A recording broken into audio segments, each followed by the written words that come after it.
Скъпи гости, моля ви да заемете своите места в залата. Dear guests, please take your seats. Dear guests, please take your seats.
уважаема госпожо вице-президент. Distinguished Vice President of the Republic of Bulgaria, distinguished Madam Commissioner, distinguished Deputy Speaker of the National Assembly, distinguished MPs, distinguished Lord Mayor of Sofia, distinguished diplomats, representatives of the civil society, distinguished representatives of the Bulgarian and international media. Please allow me to start by welcoming all of you to our traditional forum, the EU meets the Balkans. When we started at the very beginning, when we started organizing the forum, our idea was not that we would be that consistent. We didn't hope for that. Luckily, this has transformed into a forum for exchanging ideas, for coming up with initiatives together with the Balkans. We have taken part in many fora. This one is different, however, as it gathers the political elite of our country, representatives of the civil society, diplomats, and, of course, distinguished speakers from the European Commission. Today, we have the pleasure and honor to welcome the EU Commissioner for Enlargement, Mrs. Marta Kos. Many have asked the question, what is still that important that we hold this forum, and why in Sofia? A couple of reasons. Sofia has always insisted that the enlargement policy be at the heart of EU policies. We have witnessed over time the changes occurring in our country, and we do have the ambition that these changes take place together with the Western Balkan countries. Another issue on the agenda, why the Liberals? We do have a serious justification. It is the Liberal government of Simeon Sachs-Coburg-Gotha, supported by the two political parties, including MRF, made it possible for Bulgaria to head along this line. 20 years ago, we concluded the accession treaty for Bulgaria. Today, we have yet another ambitious goal on the agenda, namely putting at the heart of future policies the discussion, the talk about the European Union. We need an open, frank discussion, as today's union is quite different from what it used to be. It is entirely different from the time when Bulgaria and Romania acceded to the EU. It is facing its challenges. It has been through turbulent times. We have referred to multi-speed Europe. We have referred to Europe à la carte. Hence, it makes us, the forum organizers, and everybody, all the stakeholders that have committed to this issue, to this agenda, and to this forum, we're asking ourselves the question, can we enlarge without being reformed? The group of the European Liberals has focused on this approach. The Union should be enlarging, but in parallel, it does need reforms. I wouldn't say that there have been any contradictions and arguments. The enlargement policy should be running hand in hand with the reforms within the European Union. It is more important than ever for the EU to be frank and open to the Balkans. Could the EU continue giving promises without setting specific deadlines and timelines? Yes, we know that it all boils down to criteria. However, criteria are met when there is political will. I hope that all our distinguished speakers will prove that they are committed and they have political will. That will end my very brief welcome address to all of you. I would like to thank from my heart to all of you who have contributed to this forum. Firstly, the ALDE party, who believed in the idea of the European Liberal Forum. My next gratitude, the Bulgarian Atlantic Club and Solomon Persis, president. Over time, we have developed a partnership, but we have also proven that we can have real initiatives and projects. We have a value added today, namely, it it is for the first time that the mayor of Sofia has accepted to take part in the forum. We have had a variety of formats, including the so-called 30 format. Namely, this is a forum of the mayors. What matters most is for people to communicate and understand each other. It is our honor that the Vice President is also attending our forum. Mrs. Yotova has been committed to the enlargement policy, to convergence issues. I have myself witnessed her efforts to ensure that Bulgaria be better understood beyond our borders, that our policies are properly understood. Thank you very much. It is my pleasure to invite Dr. Solomon Pasi, one of the co-organizers.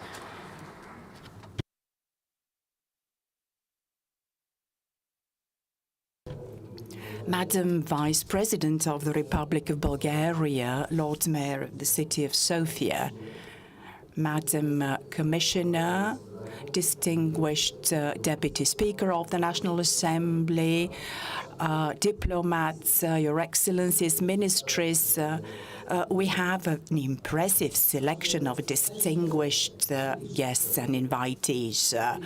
It is the great Thursday. 30 years ago, the National Assembly, the Grand National Assembly, gave birth, so to say, to the Atlantic Club in Bulgaria. The Grand National Assembly was the first one that started the discussion on NATO enlargement and EU enlargement towards Eastern Europe. That was in parallel with dissolving the Warsaw Pact. We have not gathered today to discuss the past. We're going to do what we did 34 years ago, namely come up with solutions for the future. I don't know if we should continue using this title, the EU meets the Balkans, or most probably the EU meets the EU, or the world meets the EU. This is a more appropriate title. Or the US meets the EU, or vice versa. The future of the European Union shall be indeed different from what it used to be. I think that this forum should focus on more strategic solutions. For example, would it be possible for Canada or for Norway to accede to the EU? Will the UK return into the EU? Will Switzerland join the European Union, or before that it will join NATO? And when will Austria join NATO? All of these are issues that are worth addressing at such a remarkable forum. I take the opportunity to warmly thank our senior partner Ilhan Küçük, as well as all of you who are attending the forum. It is a remarkable forum indeed. I'm happy that it is taking place in the turbulent situation in Bulgaria. I can see quite a few distinguished politicians in the audience. This will conclude my very brief welcome address. Let me tell you about a campaign. You may have noticed this T-shirt. This is a T-shirt that I received from President Zelensky's cabinet. President Zelensky has approached us with a request to support the campaign for returning the Ukrainian children from Russia into Ukraine. This is what the T-shirt looks like.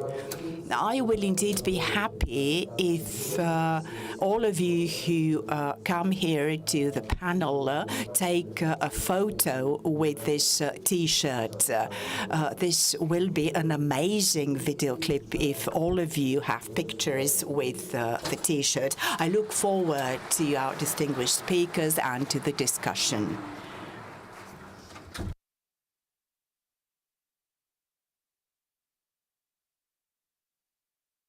I give the floor to the distinguished mayor of the city of Sofia, Mr. Terziev.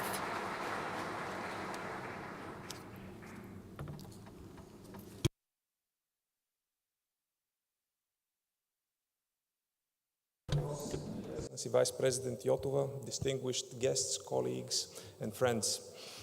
It is an honor to welcome you all to Sofia. I'm glad that through this forum, our city can once again be the place where ideas meet action and where vision meets responsibility. Today, more than ever, cities are not just participants in the enlargement process. They are its driving force. It is here, in our streets and schools, in our town halls, that the European perspective becomes real. It is here that we face the true challenges of integration, and it is here where we also unlock its greatest opportunities. As president of B40, the network of Balkan cities, I have witnessed firsthand how powerful local cooperation can be. Most of our countries aspiring to join the European Union are part of this network. And our mission is clear. Our responsibility is not only to inspire, but also to support with experience, with capacity, and with concrete projects that bring the European values to life on the ground. In my role as a member of the Executive Committee of Eurocities and as Shadow Commissioner for Enlargement, I'm proud to say that Sofia is ready to be a bridge between institutions and people, between policy and the reality of everyday life in the Balkan cities. We are not only a capital city, we are a connector and a catalyst for European urban dialogue. And let me be clear, enlargement must not stop, not even in times of crisis like today. In fact, especially in times of crisis. History has shown us that the best response to instability is not less Europe, it is more Europe. Every pause in the enlargement process is not neutral, it carries a cost.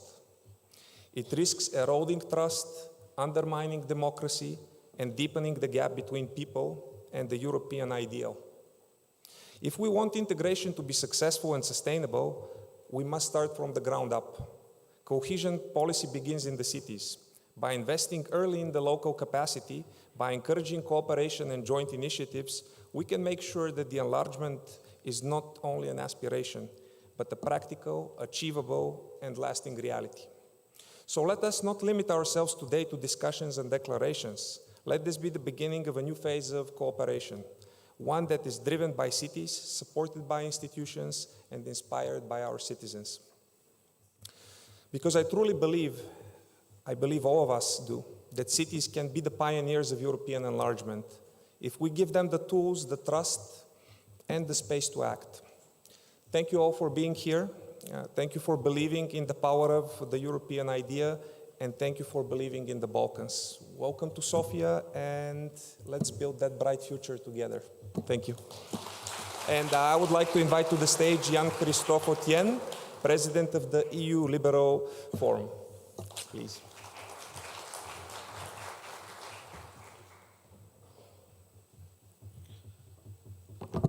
Dear Ilhan, dear Solomon, Madam Vice President, Madam Commissioner, Excellencies, Ministers, a warm welcome to all of you here to the EU Meets the Balkans Forum 4th version, and a special thanks to our partners from Liberal Integration Foundation, ALDE, and the Atlantic Club for partnering with us for the 5th year of EU Meets the Balkans in Bulgaria. We are the European Liberal Forum, and we are the liberal think tank of the liberal political family inside Europe. And I want to say inside Europe, and not only inside the European Union, with 56 member organizations. And our motto is own the future. And we believe in an open and united Europe, and firmly believe that the future of this Europe includes the Balkans. But I'm not only the president of European Liberal Forum, I'm a member of European Parliament from Germany.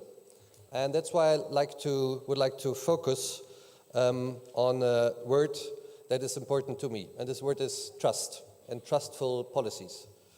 You know, if you look at what is happening in the world and how short-term decisions are shaking up the political landscape, are bringing us a geopolitical shift, I think the European Union has one strength. And this strength is the rule of law, and that you can trust in the procedures and the processes that are in the European Union. And as a member of European Parliament, I'm working on Schengen issues. And I have to say that the decisions that have been taken place in the past and the fact that decisions have been prolonged and prolonged did not help that people trust the European Union. But I really think that it's time that we lift up to those expectations. There are processes, and the countries from the Balkans make good progress on this processes. And I think that a trustful policy means if you fulfill criteria, you can do the next step. And this concerns Schengen, this concerns Euro, this concerns Schengen, this concerns EU accession. And so I would like this forum to be a moment where we build this trust, where we exchange among each other on the way forward and work on having mutual trust in the processes. And if our contribution as European Liberal Forum can help on this, I'm glad that we take part. Since the last EU Meets the Balkans Forum, ELF has actively advancing the enlargement policies. We worked with Eastern Partnership countries, including Albania, Bosnia-Herzegovina, Georgia, Kosovo, North Macedonia, and Serbia, and we witnessed this, a clearer commitment to new integration framework, stronger willingness to engage, and the active support of civil society. This makes me feel positive about the future of the European Union. If we are a club where others want to join, we are on the right track. Let's work on this. Thank you.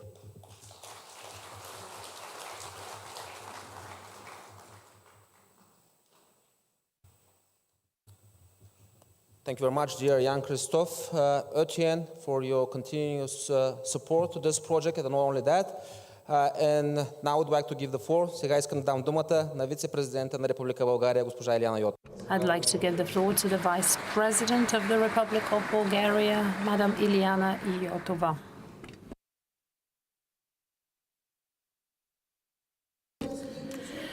Dear Mr. Kyuchuk, dear Madam Kos, Mr. Passy, Mr. Etienne, Mayor of Sofia, ladies and gentlemen, members of Parliament, colleagues, let me first thank the organisers of today's discussion, because I believe that it is not only important but also very timely. Discussions like today's that are being held in many countries in the Western Balkans and on the European level too needs to be a part of a serious, large-scale series of discussions that need to find an answer to the following questions. First, are we going to enlarge the European Union with new member states? When is this going to happen? What the stages will be and what the cost will be?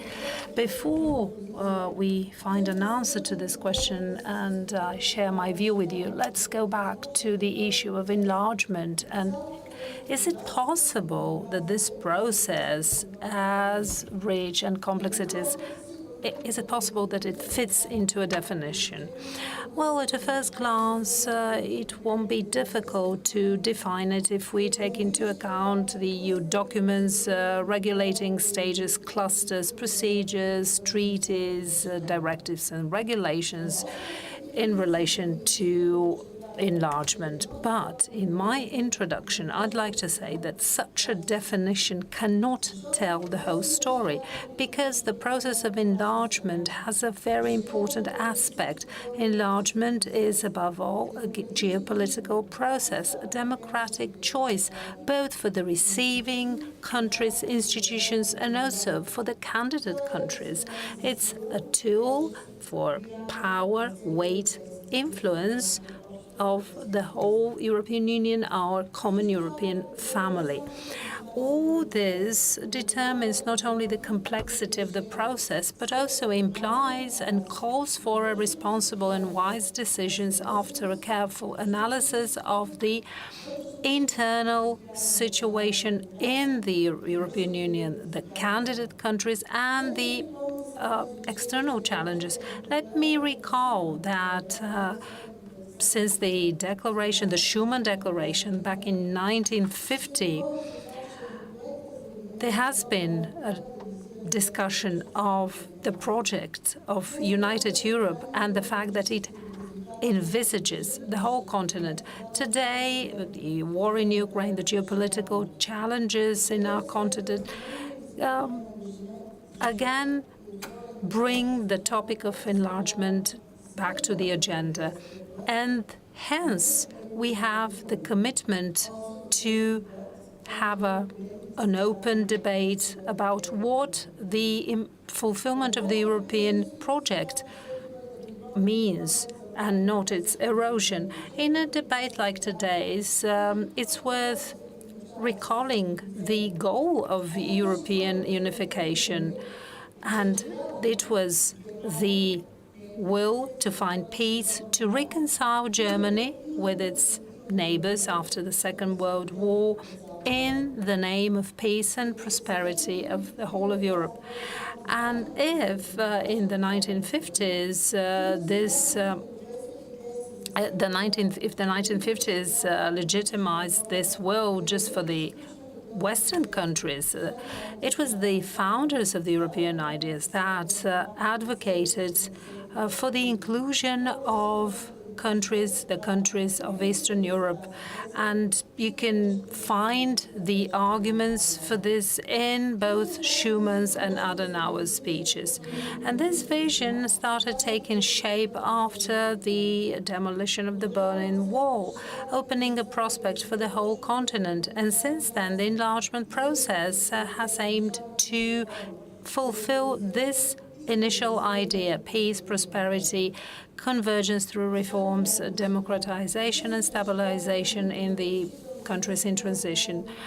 Ladies and gentlemen, the enlargement process has never, and even today, is not a norm, a fixed norm. The opinions, the debates about how much enlargement we need, until when, what kind of union do we want, these debates continue. From the formula for a small Europe to the Euro-Mediterranean enlargement, including Turkey and the Middle East Partnership. And you know, this is the debate from the smallest group, and then the idea. We had the idea back in then about including even Russia. And recently, we have been facing the dilemma: more enlargement or more deepening of integration processes within the Union, especially after Brexit. Many studies have shown that the decision-making process is not a function of the number of countries, but it depends on other factors, including the quality of the policies on the table. And you remember, we have to discuss what kind of policies are proposed and whether they're working policies. There was no problem in seeking unanimity on the Recovery and Resilience Plan, the digital legislation, sanctions. There are unanimous decisions on laws adopted on high-tech, on digital, on the sanctions and the digital transition. The increase of the number of the member states does not necessarily mean paralysis. So these facts really refute the initial argument. The enlargement does not even interfere with the advocates of the policy of Europe at different speeds, a policy that I definitely do not accept. I think it's deeply wrong. But we have to admit that this formula exists, and it existed for Bulgaria until recently, and now it exists in terms of the member states that are part of the Eurozone, and I hope that will soon be part of the Eurozone. Some leaders speak about reforms before the next round of enlargement. There's the opinion that the rich West gives away money to the poor East. Often we calculate subsidies from the West to the East without seeing the benefits in the European economy in the reverse direction. And if we don't make even the distinction between rich countries and poor countries, we can make a distinction between old member states and new member states. But there are not enough messages about the reverse direction. Even today, we can take stock of the negative implications of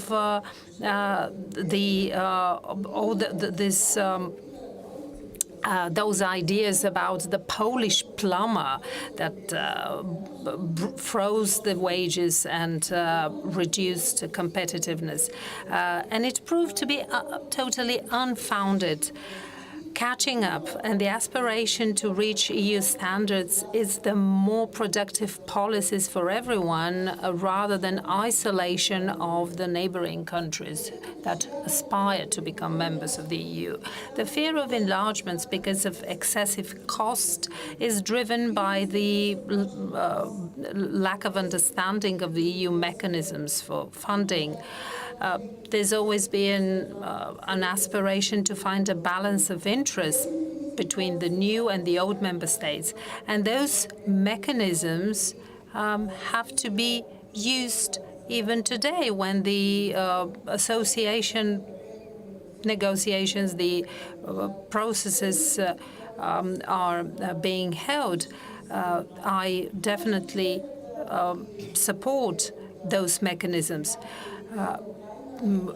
And then we have to discuss how if Ukraine joins the European Union, how the agriculture will affect the European agriculture in general through various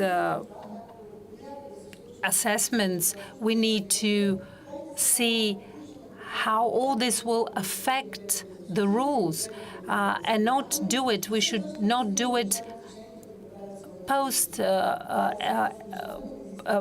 accession. We need to do it in advance. We, especially in today's very delicate international situation. Can the candidate countries make the Union even stronger?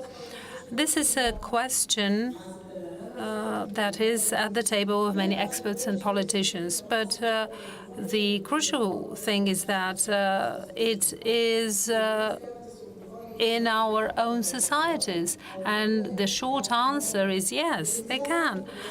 Their potential in the area of agriculture and foods and natural resources, human resources, will strengthen the strategic advantages of the European Union, will make it even more competitive and able to defend its own interests and its sovereignty. By the way, you know that in some respects, the European Union, although years ago, any efforts were made not to recognize China as a strategic partner. This did not happen. But the dependence is a fact. And why not see whether we can reduce or even eliminate this dependence when those same resources and products, whether we can have and receive all this from the Western Balkan countries. Ladies and gentlemen, when we talk about enlargement, we often miss something very important when we talk about geopolitics, social and economic effects, the rule of law state. But yeah, this is all important. But through enlargement, Europe increases the territorial values which we share, and they're the most important reason why we're here and why we developed the European construct. And if we lose our values, there will be no reason for us to be together. We're talking about rights, human rights, which unfortunately are turning into a deficit in today's world. The more we do about the protection of human rights, the more we lose them. We also talk about the rule of law state. It's a proof that when we lose the European prospect for some countries, the retrogression in that respect is not just visible, but it turns into a rule. An example, an unfortunate example, are some of the Western Balkan countries. And we should not make any compromises, even if we have pressing circumstances and geopolitical pressure. Which is like a new mantra, and when we cannot find arguments for our decisions, we say, there's a geopolitical pressure, but we have to be very careful what we mean by that. The EU policy towards the Western Balkans is inconsistent, unstable. I just want to recall, and I would like to do it with pleasure, that the Thessaloniki process, the first process that looked into the issue of the enlargement of the European Union with the Western Balkan, this happened back in 2003. Until 2018, the presidency of Bulgaria of the Council of the European Union, this issue was practically absent from EU documents, and I can say this safely because I was a personal witness of this. There were parliamentary groups and members of the European Union of a parliament that did not want to put this issue on the agenda.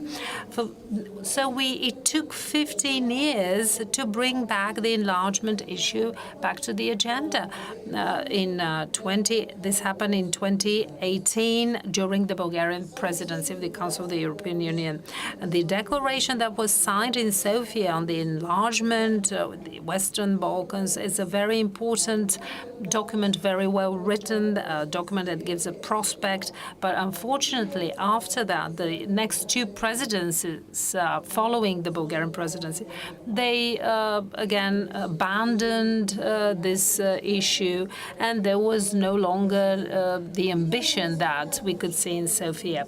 And we should be reiterating this because if we want to work in a competent way on the enlargement process, all those negative decisions and processes need to be brought to the surface. But look at the map, the geographical map, and you can see that without stability, without the accession of the Western Balkans, the European Union cannot speak about stability and security of the Union and the whole continent. Every country needs to follow the rules in the negotiation process. We cannot afford any hasty decisions or compromises. When I mentioned that we use too much this geopolitical pressure terminology, we do it sometimes very emotionally. Let's close our eyes to the fact that some criteria are not fulfilled. There are some negative trends, but they're not in the long term. So let's look in a lighter way towards the fulfillment of those criteria. This would be a grave mistake. And that's why the enlargement questions should not be adopted, and issues should not be adopted by a qualified majority, because I can see what is happening in the European Union. Member states are grouped, and they want to change EU legislation. And if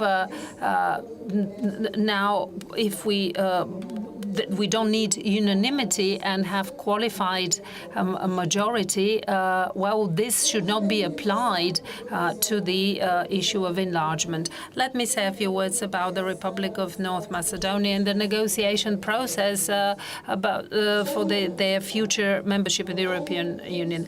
Ladies and gentlemen, Bulgaria does not put additional conditions to the negotiation process for the Republic of North Macedonia in its pathway towards Europe. I'd like to reiterate that the bilateral relations are not a problem for not starting negotiations with the Republic of North Macedonia. But actually, this is the argument of our colleagues from North Macedonia. Unfortunately, some European politicians and experts repeat this, and they say that the process is blocked by both countries. What we want is that European criteria are fulfilled by North Macedonia, as with every other country that wants to join the European Union. And of course, at the cost of hard decisions and compromises. But in 2022, based on the French proposal, a framework was agreed upon, and there were no Bulgarian claims there, EU criteria for membership. And the main criterion is protection of human rights. And yes, we still believe the rights of Bulgarians are not protected in the Republic of North Macedonia. By the way, this framework is an EU document, even if some people want to make it a bilateral issue document. No, this document cannot be abandoned, cannot be denied. It's a document like every other document, and it's an obligation of every candidate country for membership in the European Union to follow it. Ladies and gentlemen, the obstruction to enlargement will bring about more instability and conflicts. And we have enough suggestions now about the weak European Union, this enlargement fatigue, and that the West will once again abandon the East. We need a clear answer to the question, do we want the countries from the Western Balkans, Ukraine, Georgia, Moldova, do we want them to have a EU prospect? We have to be clear in our messages, because those messages come from us, from the EU institutions, but they are taken into account very carefully by the candidate countries as well. For example, the idea, which is not bad, by the way, the European political space. 44 countries got together. The initiator was the president of France, Emmanuel Macron. So they got together to coordinate, to build the common architecture of security in Europe. But many people could interpret this as a sly game that through other platforms will distance itself from the real negotiation process for membership. That's why we need to be very clear. We need unequivocal messages. The discussion about enlargement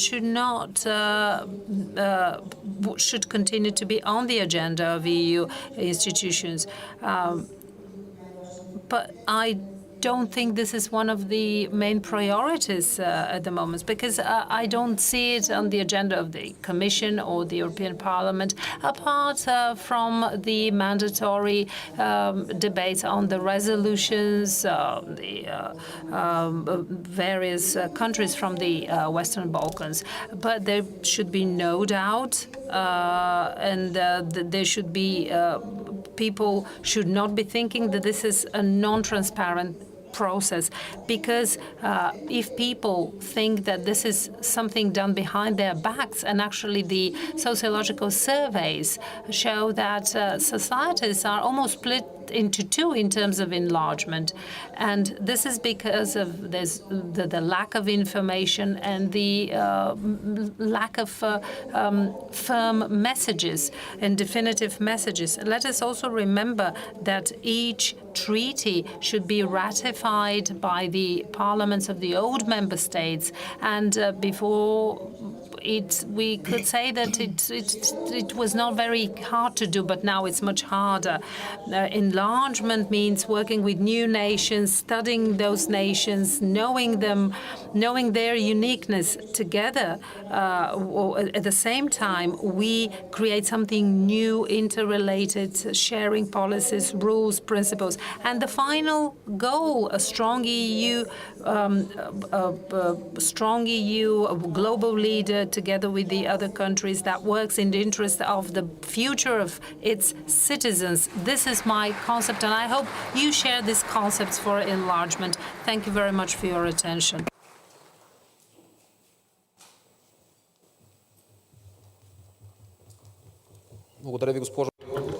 Thank you, Mrs. Yotova, for your position. Allow me to invite the Commissioner for Enlargement, Mrs. Marta Kos. You have the floor, dear Marta.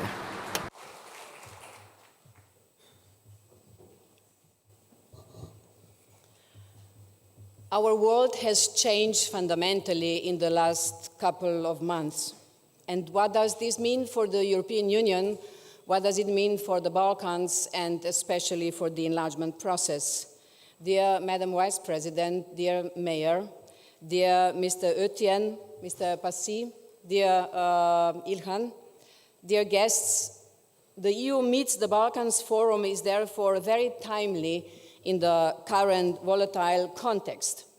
We have effectively entered a phase in which geopolitical competition and outright aggression in our immediate neighborhood are undermining our efforts to consolidate democracy and threaten to transform Europe into a battleground of competing interests. For the first time in the history of the EU, we are negotiating with a country which is at war. For the first time in the history, for the candidate countries, it is not just fulfilling the conditions to become a member of the EU. It is not just about the EU being ready to accept the new candidates. We are confronted with the external disruptive forces who would like to see us fail. Never before the enlargement process was in these circumstances. Therefore, today we found ourselves in a defining moment. The conviction that we Europeans need to do a lot more to protect our security and our prosperity is commonplace. Public polling across the continent shows a large majority of Europeans expect us to take responsibility for our own security. Today, we see our continent in motion, and this is good. The new geopolitical landscape is moving our neighborhood to gravitate even closer to the European Union as an anchor of stability and democratic values. Today, more than ever, the unification of Europe is the way to consolidate stability and ensure sustainable peace and security. When I speak about the unification, and you have done this the same, Madam Vice President, when we speak about enlargement, mostly we have a picture of getting the European Union bigger in the square kilometers or bigger in the number of the population. When I speak about the unification, it is about the unification based on our values, based on democracy. And this is huge. So enlargement is our most strategic policy tool in making Europe unified. It is our collective interest. Why is this so? Because the EU's offer is positive one. It brings not just economic strengths, it brings not just democratic institutions and legal certainties, but most of all, it means belonging to a community of shared values. And it could happen then in the future, the European Union will be the only island of values and democracy in the world. This applies not just to the Western Balkans and in the East. Iceland intends to hold a referendum on restarting accession talks. I'm looking in your direction, Mr. Passy. Public sentiment towards the EU is at its highest in Norway in the last 25 years. And last week, for the first time ever, Switzerland attended an EU finance ministers meeting. And yes, with Canada, we are building a special partnership. President von der Leyen recently said, we are living in extraordinary times, and extraordinary times require extraordinary answers.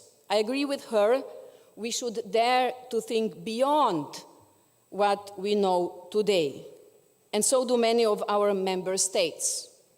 We should think out of the box in the times when there is no box, and this is not easy. But it is possible. The enlargement is on the way. Just look at the new German coalition agreement, which defines enlargement as a geopolitical necessity. And it opens the door to new ideas, such as including candidates as observers in the European Parliament and the Council, while phasing them into EU programs and policies. I'm stressing this here because the Europe in motion is creating a window of opportunity for completing the unification of Europe. And why it is going well with the enlargement process. It is the priority of the European Union. It is not just written in the declarations. It is clear the priority, and we are working on this. I know that there is many frustration in many of our candidate countries. During the last 15 years, the EU was too often consumed by itself. A debt crisis, the challenges of migration, an important member leaving the Union, the consequences of the pandemic, and an unprecedented energy crisis. But this period of enlargement fatigue is over. The current generation of European leaders understand that uniting our continent is essential to guarantee peace, freedom, security, and prosperity for all Europeans. With this, we go back to the roots why the European Union has been established, to guarantee peace, freedom, prosperity, and security. There is now a window of opportunity we have to seize together. This is why we are working on speeding up negotiations as much as possible. And we are already seeing progress that would have been unthinkable just a few years ago. Just earlier this week, we have opened another negotiating cluster with Albania, the second already since I took office 5 months ago, and likely not the last one this year. In just few months, 5 months, we have opened more clusters than in the last 5 years. In the same time frame, we will be closing more chapters than in the last 10 years. So this is how the enlargement is going on. Seizing the windows of opportunity requires leadership, strong leadership that embraces transformational reforms. It requires the ability to make difficult compromises. It requires a mindset, ladies and gentlemen, that breaks away from the ghosts of the past and is looking to the possibilities in the future. And this we would like to see in the Western Balkans. I know that often what we are asking is politically not easy. It touches established power structures.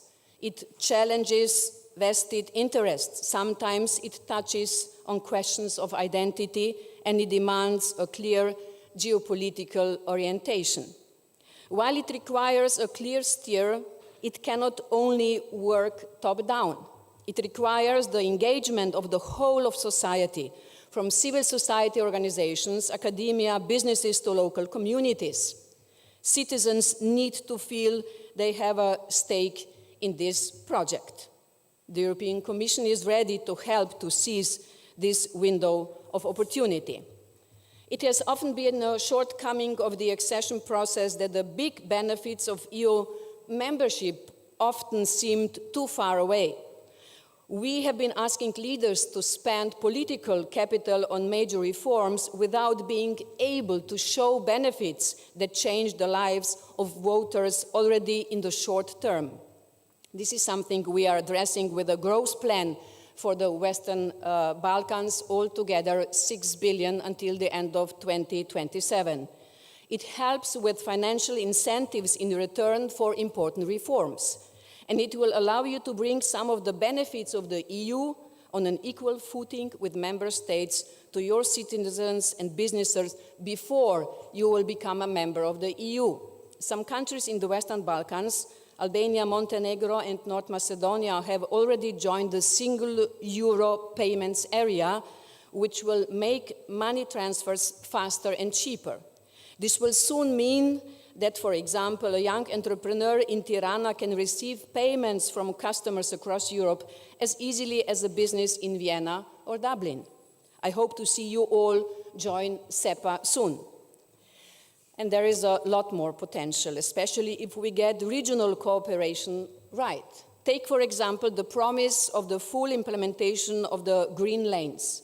They will help cut border waiting times 50 to 70%. For any exporter from the Western Balkans to the EU, this will be huge, especially now the European companies want to reduce geopolitical risk by investing closer to home. We should make it as easy as possible for them to choose the Balkans. But there is still so much potential to untap. This region will flourish once integrated in the European Union and freed from conflicts and borders, physical and mental, just like it happened in so many other parts of the Union, including in my home country, Slovenia.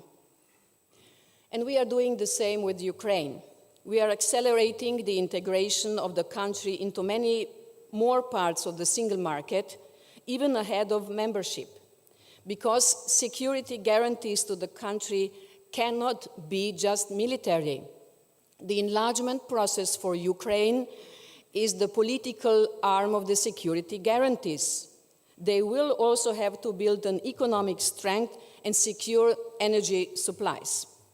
Whatever new ideas we explore in Ukraine to deepen economic and investment links will be also considered for all the other candidate countries. So my advice to all candidate countries is keep working on your enlargement reforms and on regional cooperation. Take advantage of the growth plan and other EU instruments to make it a success and to show that you are ready for more. As the Commissioner for Enlargement, I consider all 10 candidate countries equally.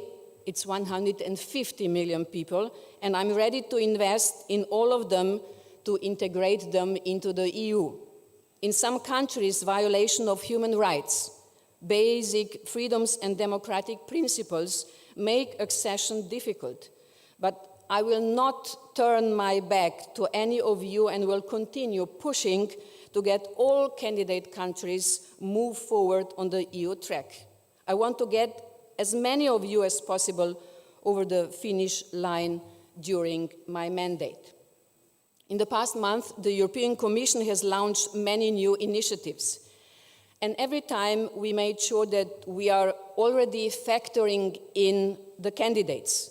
We did that with the EU Competitiveness Compass, we did that with the Clean Energy Deal, and again with the EU Preparedness Strategy, the Internal Security Strategy and Defense Strategy, because it is in our shared interest that our future members are on board from the first day of the implementation. But next to the enlargement, ladies and gentlemen, we need to think broader about the environment in our neighborhood. We need to look with fresh eyes at the Black Sea region. This is why I will present, together with the High Representative Kaja Kallas, the new EU Black Sea strategy before the summer. It will address the evolving situation in the region, focusing on security and key region-wide challenges and opportunities. This will be a key connecting policy framework for the countries in the region. Romania and Bulgaria sit right in the middle of these considerations, together with Turkey, who plays a key role in the Black Sea region. Ladies and gentlemen, the world is changing, and Europe is changing with it. This comes with new risks, but also many new opportunities. If we want to seize those chances together and shield each other from the fallout of geopolitical changes, we need to integrate much more closely and much more rapidly. And my message to the candidates in the Western Balkans: when you deliver on implementing the necessary reforms, I will be your best advocate in Brussels and in the member states, so that the EU delivers as well. This is a necessity. I have no doubt that we can seize the historic moment and complete the unification of our continent at last. I grew up in the former Yugoslavia, which was considered to be a Balkan country. When my country, Slovenia, got independent, we didn't want to have to do anything with the Balkans. Today, I'm the Commissioner for Enlargement and Eastern Partnership, and my vision is to work with all the Western Balkans to bring the candidates into the European home. You are already a part of Europe, but we are preparing a home for you inside the European Union. And this will make not just you stronger, this will make the whole European stronger, as it was with any crisis we have experienced in the past. I really believe in the power of the EU. I really believe in the power of the member states. But as I have said before, sometimes we have to think out of the box in the times when there is no box. Thank you.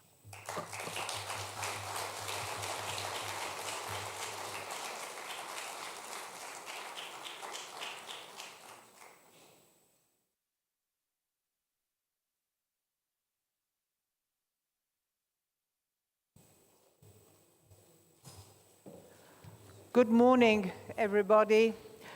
I will start with some housekeeping matters, and then we will proceed to the formalities of this panel.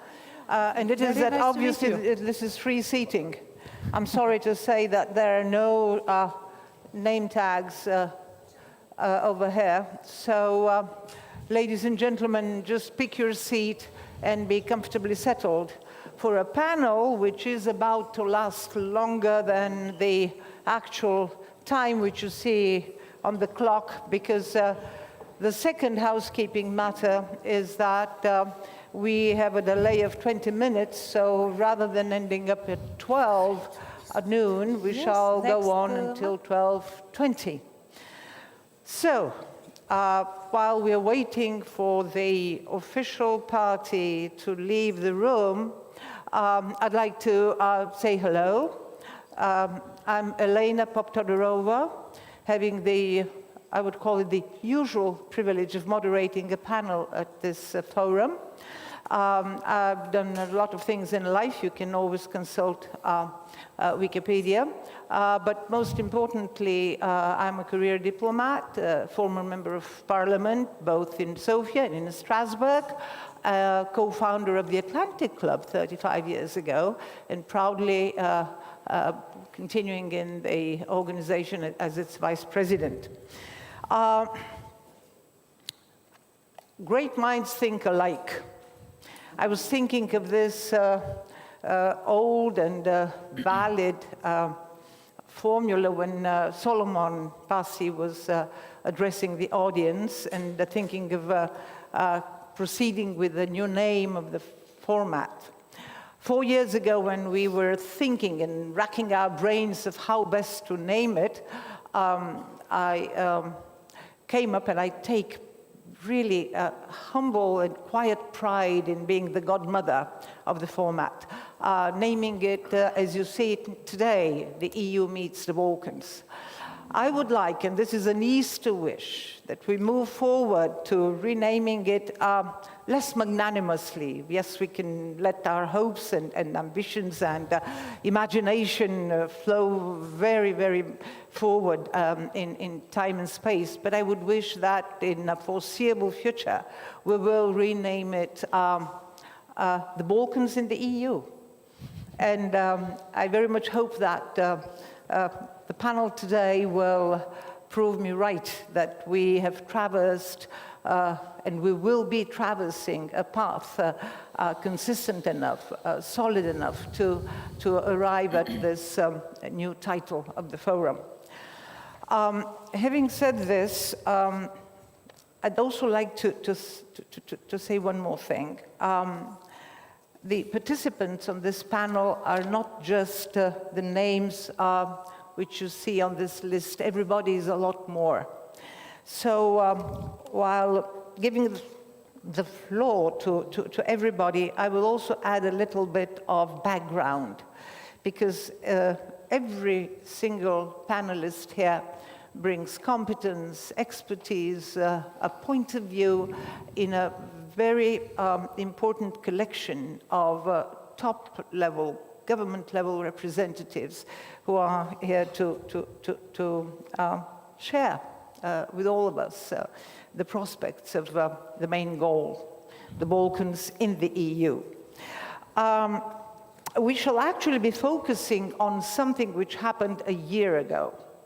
And here I will also refer to a speaker who we had, and this is MEP Ilhan Küçük, who opened the event, and he was giving a list of arguments of why this forum is different from the other three earlier on. I would just add one more argument, however, I believe it to be very kind of impactful. And I think Commissioner Koss alluded to it gently, very gently, for obvious reasons. Over the past 2 months, we've been undergoing a tectonic transformation, a shake-up. Now I'm a free person, a free soul. I'm not on government service anymore, so I can even move forward with kind of more accurate and maybe a little bit stronger definitions, which does not apply to any of you. But anyway, this is true to fact. And I think that this is another challenge to us, the Balkans, how best to navigate in a totally different environment. A year ago, when the Reform and Growth Facility was first introduced, and I would very much appreciate if everybody contributes to this extremely important facility of the EU. When we were designing it, nothing of what has been going on in the past few weeks has happened. So, at any rate, we do know that the financial support under the facility will be granted upon approval by the Commission, and it has to be somehow related to reform. Reform seems to be the other word which will accompany us, Bulgaria included. I'm not arguing for any exception of my own country. I know it probably the bitter way, the hard way too. So anyway, how the reform will help us, will accompany the effort with investment, with growth, with innovation and all the rest, move forward to kind of achieving what, again, the Commissioner referred to as the European Union as originally designed. So without further ado, I will move on to our speakers, and I'm happy to first invite Ms. Magda Gorčević, who is Minister of European Affairs of Montenegro. Minister Gorčević stepped into politics in 2023 when she was elected Member of Parliament of the Parliament of Montenegro. But prior to her election, she also worked intensively as a lawyer. She was engaged in governmental, human and minority rights programs, and we did hear of how important the human rights dimension of the EU is. And then still earlier, she was in book publishing, which gives you a much broader view of life as it is. So, Madam Minister, you kick it off today. Well, first, it is really a pleasure to be here today in Bulgaria, and also to hear all the motivational speeches that we heard from all the participants in introductory remarks. And I'm very happy also to share the floor with my dear colleagues from the Western Balkans. But I will only refer one short thing on the title, EU meets the Balkans. Yes, I think that we are quite long in this negotiating process, so I think that we met enough. So now it is a time now to go to the next level. Totally agreed. I think there is a full agreement in this group here. We only need the other 50% to agree, and we're done. Yeah. So would you like to give your views on how the whole instrument of a facility of May 24 works in your country, how far you've progressed? It's a 3-year period. This is only the first year, but maybe there is already results to report on. Well, I think when it comes to the growth plan, the whole facility agreement that we were speaking, and now finally there is the result of the benefits from the growth plan, not only for Montenegro, but for the other countries as well. I think that this was the renewed momentum for the enlargement process as well. Even the fact this is something way different, it goes beyond the enlargement, but it goes hand in hand because of the reforms. For Montenegro, we have the 4 key and main topics that we are dealing off. One of them, besides digitalization, besides the business environment, the most important thing is rule of law, because we know that we cannot finish the accession negotiations. We cannot enter the EU if we don't have the rule of law and the strong institutions that tomorrow will help us, not just because of the economic growth, because to be very honest, everything that we are doing is because of the values. It's because of what Commissioner Koh said, of the unification of the Europe base, to have one voice when it comes to the rule of law, when it comes to the unity, when it comes to the social care, when it comes to the stabilization and the security. And these all the things that are uniting us, not the economic part, even the fact that it's always good when there is some money on the table. But for us, it's never because of the finance. We are aware that once we are in the EU, our GDP is going to grow. We are aware that our economies are going to be much stronger, and we are aware that the growth plan facility is we are going to use it not just as an instrument to have some money from the European Commission and the member states. We are using it to strengthen our institutions, to strengthen our administration as well. So tomorrow we are already in the EU, and most probably it will be 2028 as one goal where we are really seeing the end of that road, is something where we are going to be prepared. So the growth plan, even the fact that all the reforms are there for Montenegro is 130 reforms that we are obliged to fulfill by the end of 2027. For us, that is much more from that. For us, this is just to have not only the stronger Montenegro, this is to have stronger the whole region. And now I'm not speaking only about having money from European Commission, because one of the pillars is also the regional cooperation. And I must tell you, Commissioner Koh mentioned the single European payment area, SEPA. A couple of countries, North Macedonia, Albania, and Montenegro joined SEPA, and this is also some of the benefits where we are seeing. But every couple of months we have our meetings and the Growth Plan Summit, where we discuss all the other regional cooperation that are very important, not only for one of the countries, because if we have one country that is strong, we need whole strong Western Balkan So tomorrow we are strong also as the member states as well. So one of the topics beside the SEPA is the green lanes, for example, Wi-Fi also for inside our municipalities. It is going also to bring some benefits for our citizens. Digital wallet, for example. All these initiatives are bringing this to the gradual integration of the Western Balkan. So tomorrow we are going to be not stronger as individual, but also stronger as a whole region, what is also one of the main goals of all our countries as well. Thank you. And how's the public mood? Because I have been part of kind of working the public, working the grassroots, both in terms of EU and NATO membership. And I'm curious to know, how is the public mood in Montenegro? Excellent, actually very excellent. I must tell you that after 12 years of negotiating process, you will say there is well, we had some ups and downs, to be very honest. And when we are speaking about Montenegro, there were some of the years where we didn't had any hope because we didn't have the signal from the inside, the political signal and the strong political will inside Montenegro, but also from the Brussels and from the capitals of the EU as well. Now, finally, after last year, where we succeeded to have 3 intergovernmental conferences, where we succeeded to get the first ever EBAR, where we succeeded to close 3 chapters in December, we changed the motivation inside the Montenegro. So everybody now is speaking about the European Union. In the parliament, everything is connected. This is aligned with the EU or it is not.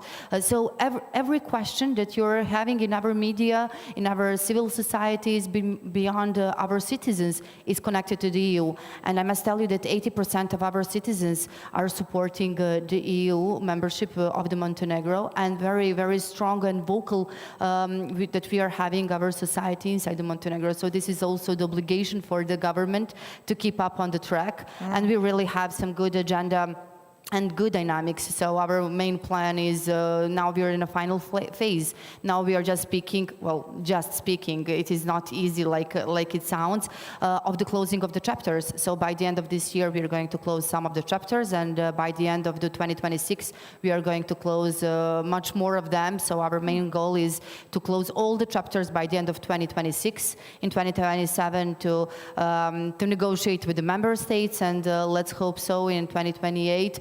To organize some of these kind of summits so we can also push the rest of the region, because we are not going to be the selfish neighbor. Congratulations, that's all I can say.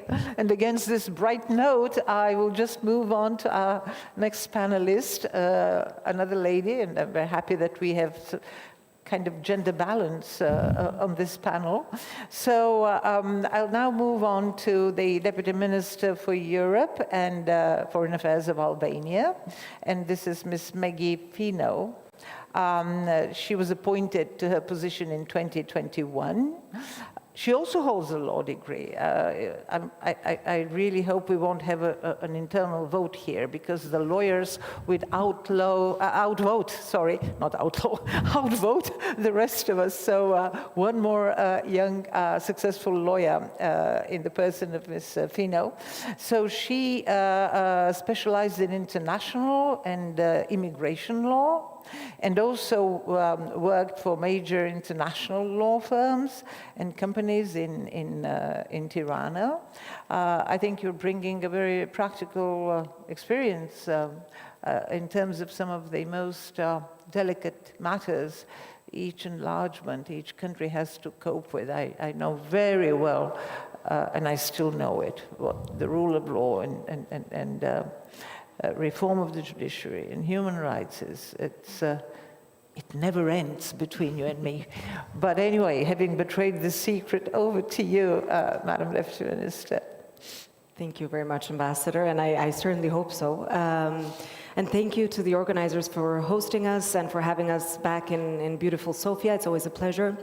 This time it's a privilege, obviously, to be with this with the distinct panelists, and it's a privilege and a responsibility, actually, because the topic is quite timely, quite important, and it's becoming more increasingly urgent, I guess, to discuss also, you know, the last few dynamics that we've had in the region, but even beyond that. and the impact. Obviously, we were used to having over the past 7 decades, to having the US as a pillar of international order. And for instance, for Albania, we've been benefiting from it since post-communist transition to then becoming a NATO member back in 2009, and then an EU membership, an EU candidate country since 2014, and the whole way and the whole progress that we've been doing. So yes, we find ourselves in a transition. Does this mean that it has to be alarming? Not necessarily. It's a moment for responsibility. It's a moment for action, I think, for all of us. And we see this as a call to strengthen our resilience, to deepen regional cooperation, as was mentioned, of course, and to really find the roots in the Euro-Atlantic integration that we, as as Albania and as the Albanian citizens, have been seeing and have been committed to for the last 30 years. You've been successfully on a steady road so far. So what's the prospect? How would you plan it in time, more or less? Do you have any time schedule? Well, yeah, I mean, we heard some very powerful messages even in the opening remarks in this conference, and it's true. I mean, we heard about the Thessaloniki promise in 2003 and how, since then not much changed until, at least for Albania, until 2022. When we officially opened, we got the green light to start accession negotiations. And we have now, I mean, this week has been quite intensive for us because just at the beginning of the week, we opened another cluster 2, on internal market. And as we heard from Commissioner Kos, we're very, ambitious in that not being the last one that we open. Our ambition and our working plan together with the Commission has been to open all clusters within 2025 and to conclude technical negotiations by 2027. Of course, this means a lot of work, but I want to also reiterate that also for Albania, we've had the highest public support. It's been for sure, over 80%, over 90%, and we've maintained that. Now, is that something that we should take for granted? Absolutely not. I think we should continue our work, and you mentioned reform as a key word, and I agree, and reform has been a key word for us, be that in terms of the rule of law, be that in terms of the public administration reform that we're undertaking. So certainly this is a long road, this is a lot of challenges, but very rewarding as we're seeing, and it's and we're deeply committed to it. And if there's something that also our region can export and can bring to the EU, apart from, of course, the usual topics now, security and defense and connectivity, it's also this commitment and this enthusiasm that we have, especially in today's world. Yep. Very well. I will have afterwards a general question to everybody, which is a little bit more kind of down to reality, more sober. But in the meantime, I would like to continue with the gentleman now. It gives me really a great pleasure to give the floor to Deputy Minister for Foreign Affairs of Bosnia and Herzegovina. And this is Mr. Josip, or Josip, to pronounce it our way, the Balkan way, Josip Brkić. He was appointed to the position in 2015. And he also chairs the Commission for NATO Integration. I will have to shorten, I'm sorry I'm doing this with everybody for obvious reasons, but I'm trying to pull out the most important parts of your professional experience. You were a colleague, you are a colleague. You were ambassador to Spain and Morocco. Held a number of senior positions at the Ministry for Foreign Affairs, the Ministry of European Integration, but you also previously took important positions in the business world as well, and you also hold a degree of law. So as I said, this is the majority on the panel today. So, Mr. Deputy Minister, you really, and I'm serious in saying this, you really have a host of challenges which are very different from the ones both the other panelists and we as a host country are facing. So how do you see the future of Bosnia and Herzegovina, the near future, again in the context of the facility that was voted, that was adopted recently, but also in a medium and longer term, knowing that you actually have the support of everybody around here. We would like for Bosnia and Herzegovina to proceed as an independent European country. Thank you very much for the introduction. Thank you very much for inviting me third time in this forum. And as you rightly pointed out, in the past 10 years, I was always delighted to be here in Sofia in Bulgaria. For us, it's very emotional being here. Bulgaria was the first country to recognize the independence of Bosnia and Herzegovina. So in order to properly address at this proper place the question, immediate future of Bosnia and Herzegovina is undoubtedly within the European Union. This is something which is a cohesive factor for all three constituent people in Bosnia and Herzegovina and all the, I would say, complex constitutional structure of my country. We have 13 parliaments, 13 governments, different layers, and where you go lower, they have more constitutional power, meaning that the subsidiarity in terms of implementing what we negotiate with the European Union is a very, very important, and it's a difficult and challenging task.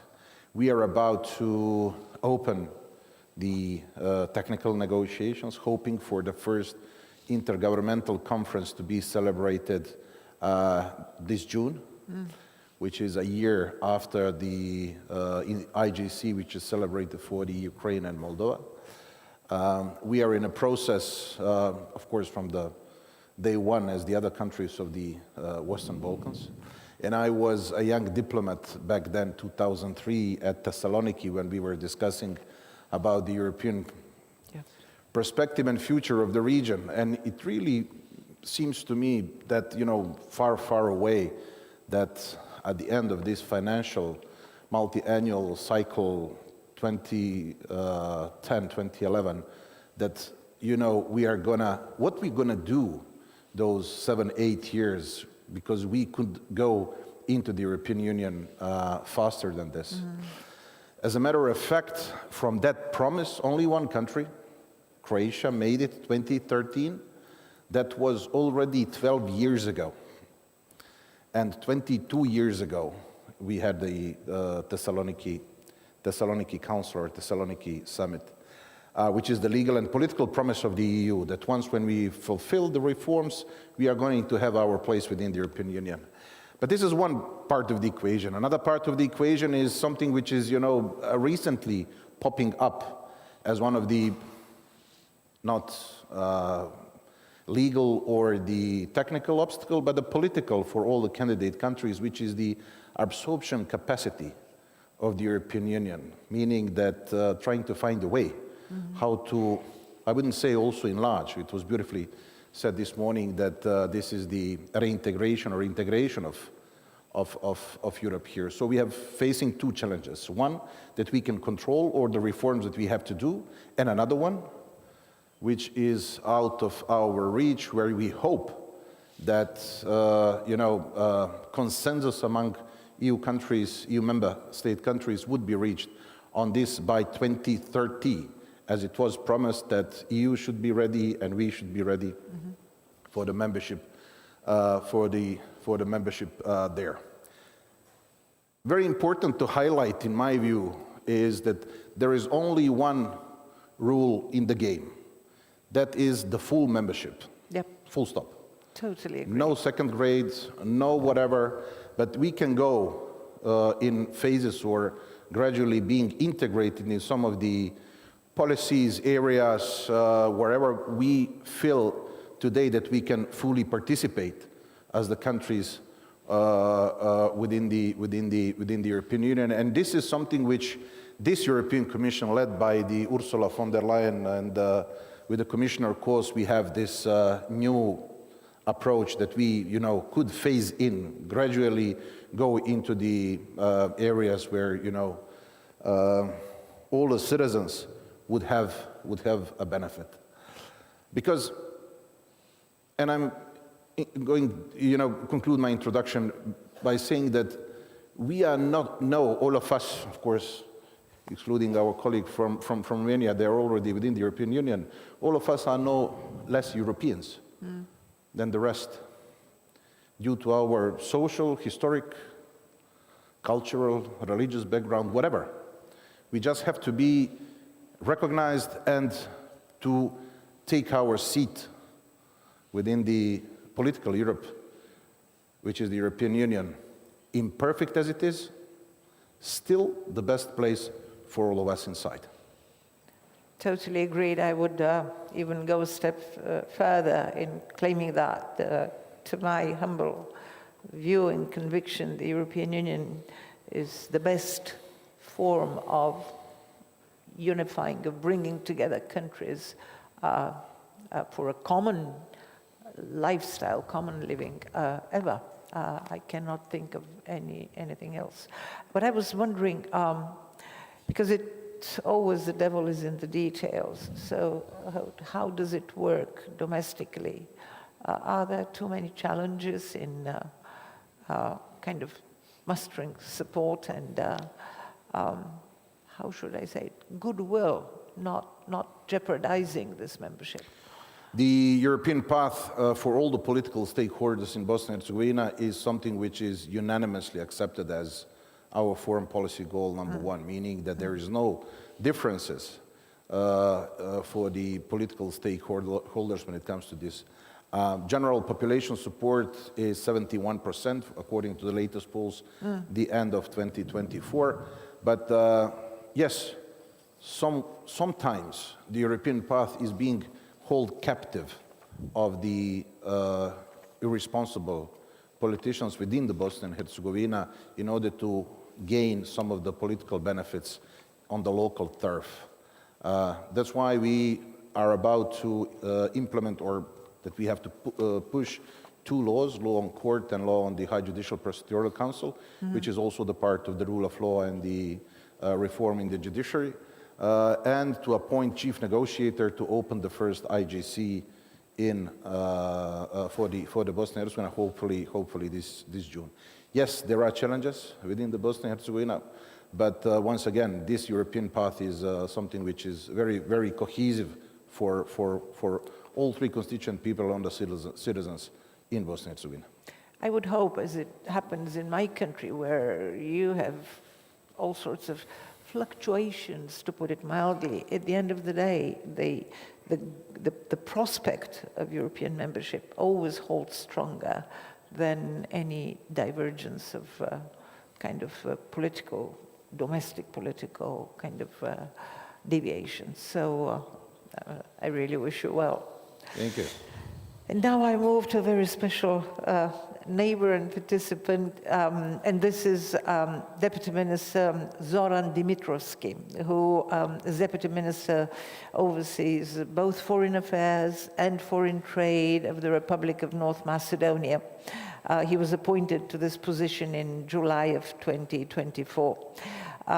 He's a journalist of 35 years of experience in the main Macedonian printed media, many of which we know and we read and we refer to, editor-in-chief of a major daily newspapers, also of a political weekly, correspondent for Nova Macedonia Daily to Washington, in Washington, D.C.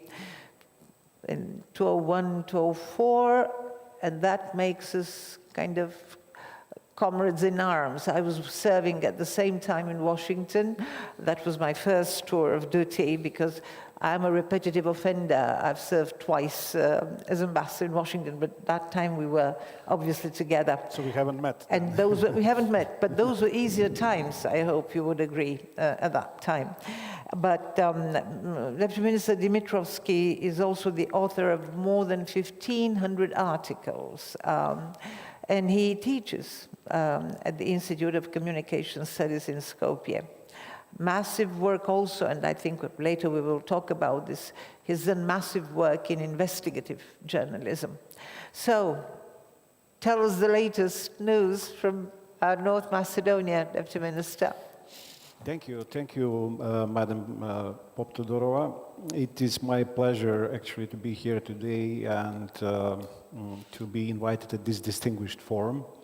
The second thing I want to actually express is the gratitude to Bulgarian people, to the Bulgarian government, the Bulgarian presidency, but also to Bulgarian doctors who offered actually a great and brotherly help to the injured in the tragedy that happened only 1 month ago in my country in this terrible fire in discotheque where 61 people have deceased. Thank you. Thank you. Yeah, first of all, about the title, actually, EU meets Balkans. I would like to see a title, EU meets new members. It's new members. Because this is the role of one of these forums, actually. Why this? Because the word Balkan in general, and especially the word Western Balkans, when it was coined, it was, you know, from the theory of political theory, that the word Balkan means not only geography, it means also the ethnic tensions, chaos, wars, something terrible that is going on. So it's not a simply geographical term. So therefore, I wouldn't like to see this word Balkans used in a way that is not used, for instance, for a country like Slovenia was previously, which was a part of Yugoslavia, or a country even now as Romania and Bulgaria. They are not any more Balkans, so they are Eastern Europe now, but only the Western Balkans remained Western Balkans. So I'm not trying to say that yeah, you're having a sort of intention, I mean, the European Union is having intention to diminish the value of these countries, but that's how the European public thinks about when you say Balkans. Anyway, I was provoked by one of your previous, actually, trying to name this debate with post-Americanism, post-American era. I did suggest, but I was turned down. That's what I did suggest that was in an one email. of your that was one But of anyway, your suggestions. It's up to you. It's up yeah, to the but I would like to participants. address it because it is That's very important good. now Thank today. you. Thank you for that. Because in Western Europe now, I mean, main analyticians and also the politicians are talking about that because the American era is over, Pax Americana is over, or is about to be over, then what is next? And it is very important for my country, but also for the countries in the region of former Yugoslavia and, as you say, Western Balkans. So it is very important that United States stays engaged in Balkans. There are two regions in the world, like Middle East and Balkans, that are very much so very tough regions in terms of wars and ethnic tensions from time to time. And it is the United States of America that during the 90s, during the wars in the 90s in former Yugoslavia, that has managed to stop the wars.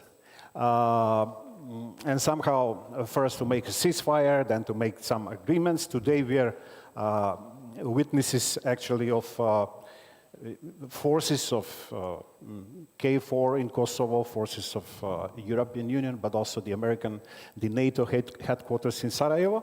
But in general, it is the United States that is a sort of security patron in Balkans, if I can say.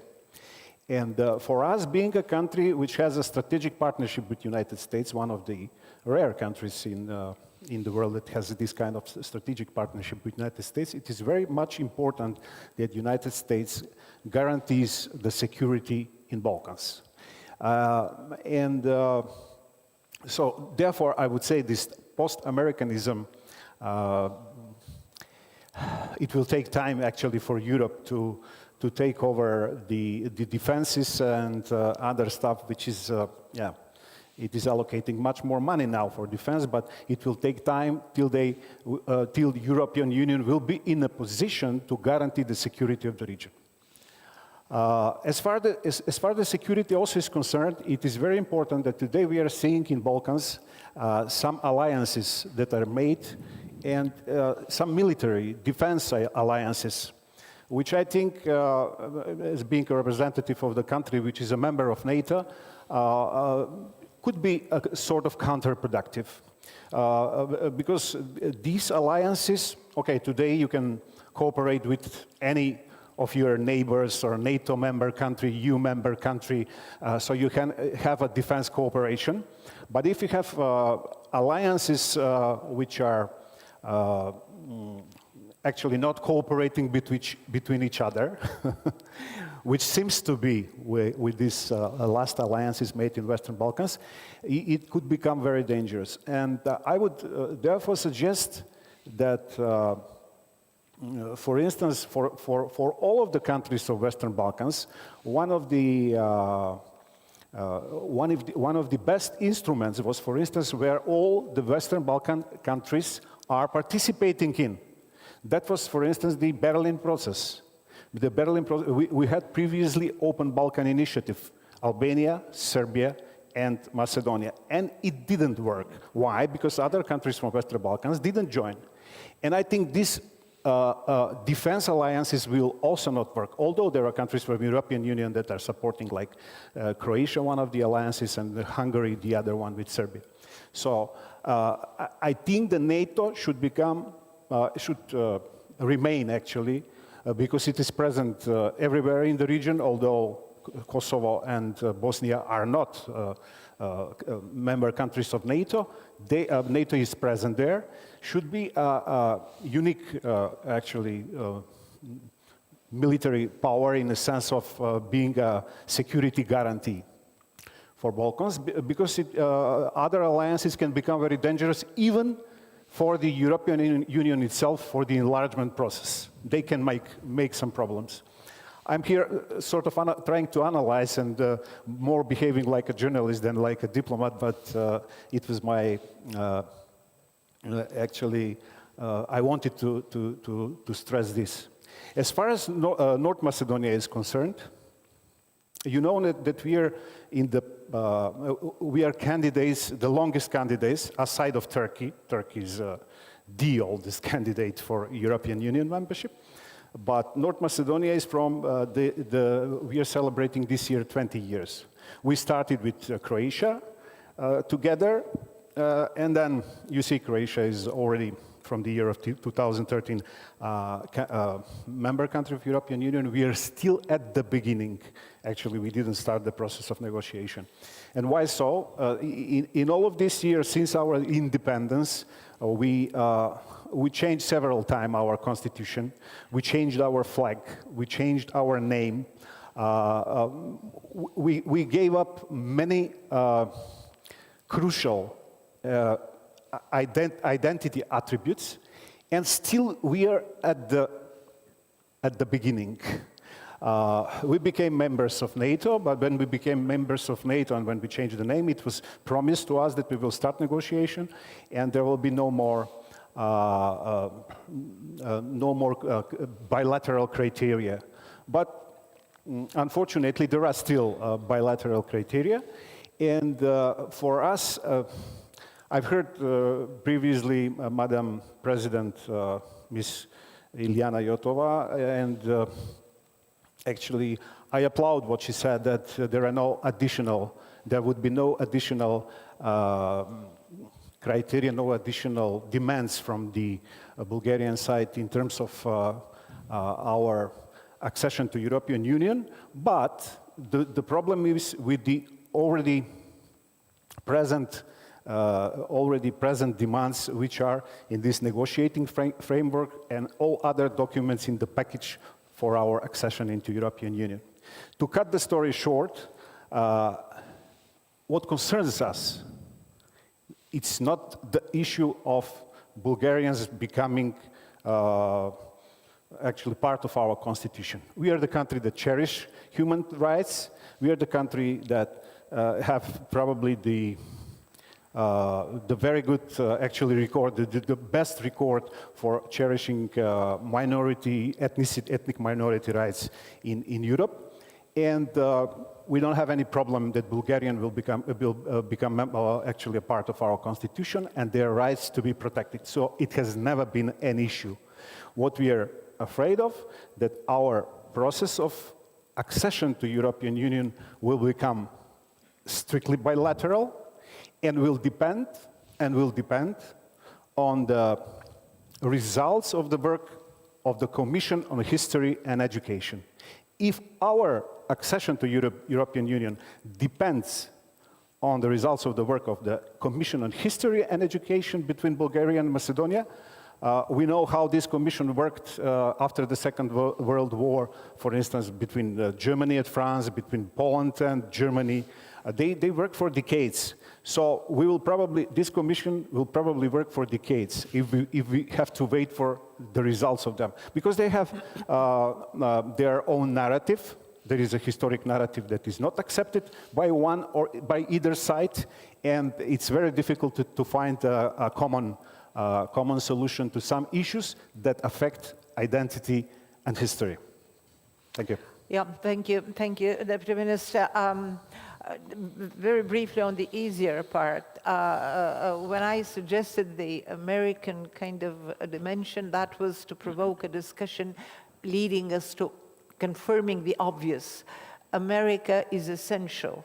It's a critically important country to our individual countries. This has been my conviction, my work for decades, for the region and for Europe as well. This is why I totally agree that the important thing now is how to re-engage or engage in a new way with America in order to preserve all the positive capital that has been accumulated over the years. NATO is, even in Bulgaria, NATO is the ultimate guarantor of security for the Bulgarians. In every opinion poll, regardless of who does it, because you know the questions matter, in every opinion poll, NATO comes up first. Now to the more difficult part. I'll now take off my moderator's hat and put on my hat as a member of parliament at the time, a diplomat, and somebody who's been engaged in the whole process since the very start. I was among those who voted for Macedonia's recognition so many years back. And I know independence, for recognition of 92. Yeah. I'm talking of the very beginning. Okay. The very beginning. I remember these times. Yeah. And I was member of both committees, Foreign Affairs, Security, National Security and International Security. And it was not an easy process at all. And you know that very well. We went through it with ups and downs. But I have to assure you of one thing. Regardless of how passions may go in different ways, Bulgaria has always been in favor of this positive, easy relationship with Macedonia. And we definitely want Macedonia to become a member, North Macedonia, to become a member of the European Union, because it is in Bulgaria's own interest. You can imagine how the neighborhood and our own very border looks like. So I don't know how much weight my words may carry, but this is no kind of veto, as it's oftentimes being interpreted in North Macedonia. We think that this is a... There was a veto. There was a veto previously. I'm not talking of past times. I'm talking of a new formula, which is practically the more stable one. And if we try to get through and you move forward with this constitution amendment, I think that everything will become a lot easier. And I totally agree with you about the commissions, or whatever the number will be, plural or singular. You cannot decide the future buried in the past. Let it be with academicians, with scientists, researchers, but we really need to think in terms of the political realities. So, and there are many people who believe in what I'm saying today. So if you can carry a message back, it is, and that's a very kind of realistic, very honest message. Bulgaria will not abuse of the framework proposed by the French in any way. We would definitely like to see a breakthrough. And the first thing that comes to mind is, again, connectivity. And that's valid for everybody here. So I would like afterwards everybody to talk on connectivity. And if you would allow me, Mr. Deputy Minister, to be a little bit naughty, it would have been great if you would have brought here a response to the draft agreement which Bulgaria submitted 3 months ago on the construction of the railway tunnel. This is connectivity, and this is the new tunnel, the new direction which needs to be constructed and which is in the EU plans for a better connectivity of the European Union. Yeah, that's so true. Let's try and do our best, and please carry this this I'm very sorry that there is a back. misinterpretation of this actually sort of negotiations about the Corridor 8, which is very important for us, as well as Corridor 10, but also Corridor 8, which is important also for NATO forces, for security reasons. And last time we heard actually that the Republic of Bulgaria focused its money, its budget, to build different kind of railways in different parts of the country, but not that one. Anyway, but you know what? We won't be deciding this today. Yeah, anyway, you and I. we totally agree that we should build that if you railway just respond, and the roads. That will be great. And and I would like to actually send this message that we are always open, and it's not only because it costs a lot of money. We have to raise also European funds for that, in order not to have some other countries like China giving us loans or some malign factors.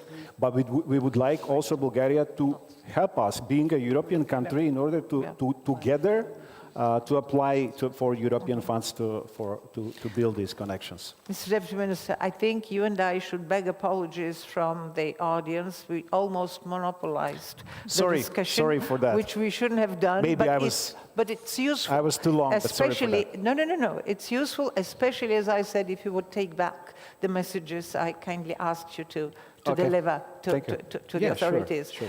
Now we move to a happy north, where we have our distinguished representative of Romania. And this is the State Secretary for European Affairs of Romania. And this is Ms. Clara Staicu. She took her position in June of last year, of 2024. She's a career diplomat from the service, for 20 years already. We are not mentioning ladies' age, but professional experience matters much more. She has experience in both bilateral and multilateral diplomacy, security matters, the EU, NATO. She served as Deputy Perm Rep to the EU and represented Romania in Coreper. She also served in Paris, the Council of Europe in Strasbourg, and no surprise, holds a degree in law again, and also a master's in international relations. So, Madam Staicu, over to you, about how Romania sees this whole movement forward, and I'd like to take you again back to the facility which was approved of last May 2024. Thank you very much. If I had one word or two words about how we see enlargement, that would be wholeheartedly support. For enlargement is a process, and for each and every candidate taken in its entirety, and people I see today, I've had the chance to work with most of them and to try to help their advancement. Now, coming back to the beginning, thank you very much for inviting me today. It is my first attendance to this forum, which is becoming already a tradition. So congratulations for this achievement and for Bulgaria getting this Balkans, EU meets the Balkans forum.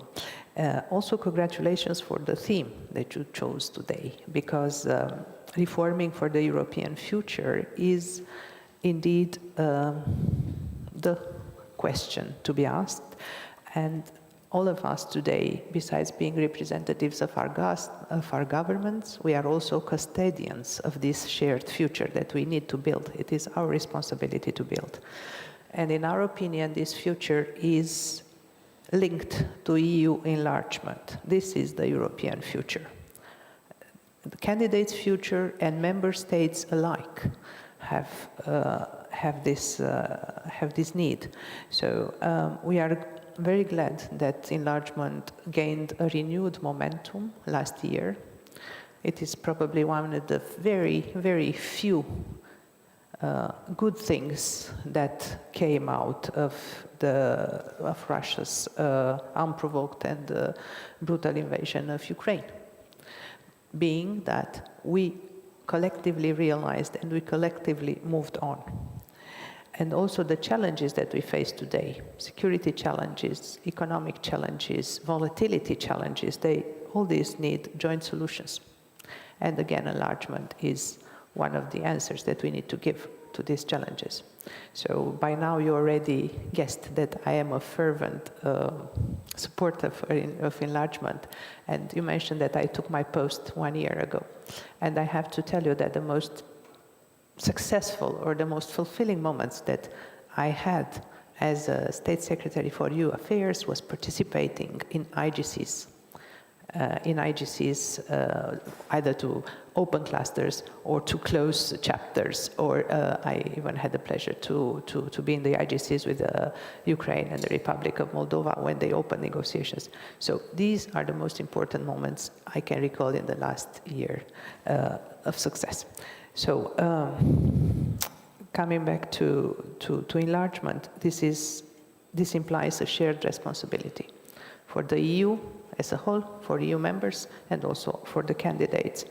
And here I have to remind that the EU's toolbox for candidate countries is the most comprehensive one, and includes extensive political, extensive financial security support, the growth plans, the facility for Ukraine, EPA. These are powerful instruments that the Union puts at the disposal of the candidates to drive reforms and to accelerate economic convergence with the EU and growth and prosperity for the people.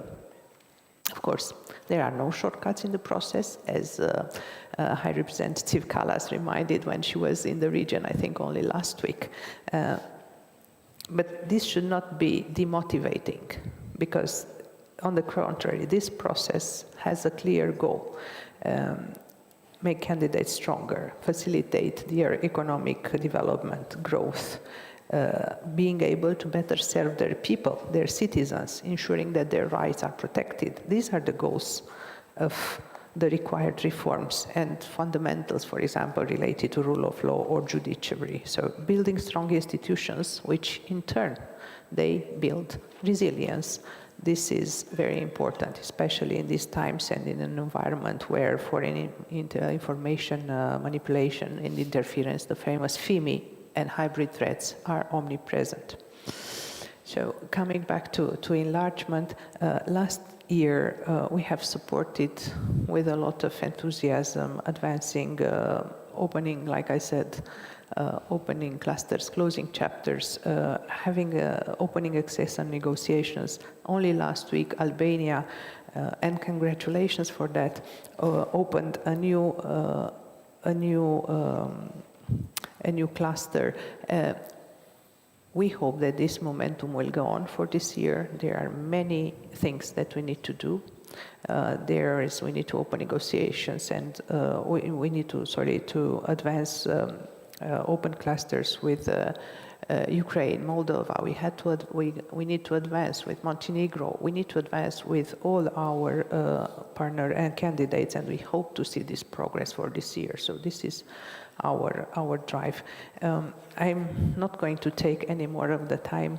We are already a little bit pressed for time, but I would like to close by saying that the commonalities that we have in this region, let's say Southeast Europe, so that we encompass everybody, we need to play these commonalities as a strong card in our hands. We need to better understand each other, we need to integrate more regionally, and we need to build more of a regional identity that we can use as an advantage in our European future.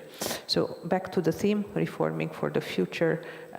I'm very content with what I've heard. That's why I came here, to hear from our candidates, and of course one more candidate to go, and to ensure that from our side, this is the only future for both the countries, the candidate countries, and the member states.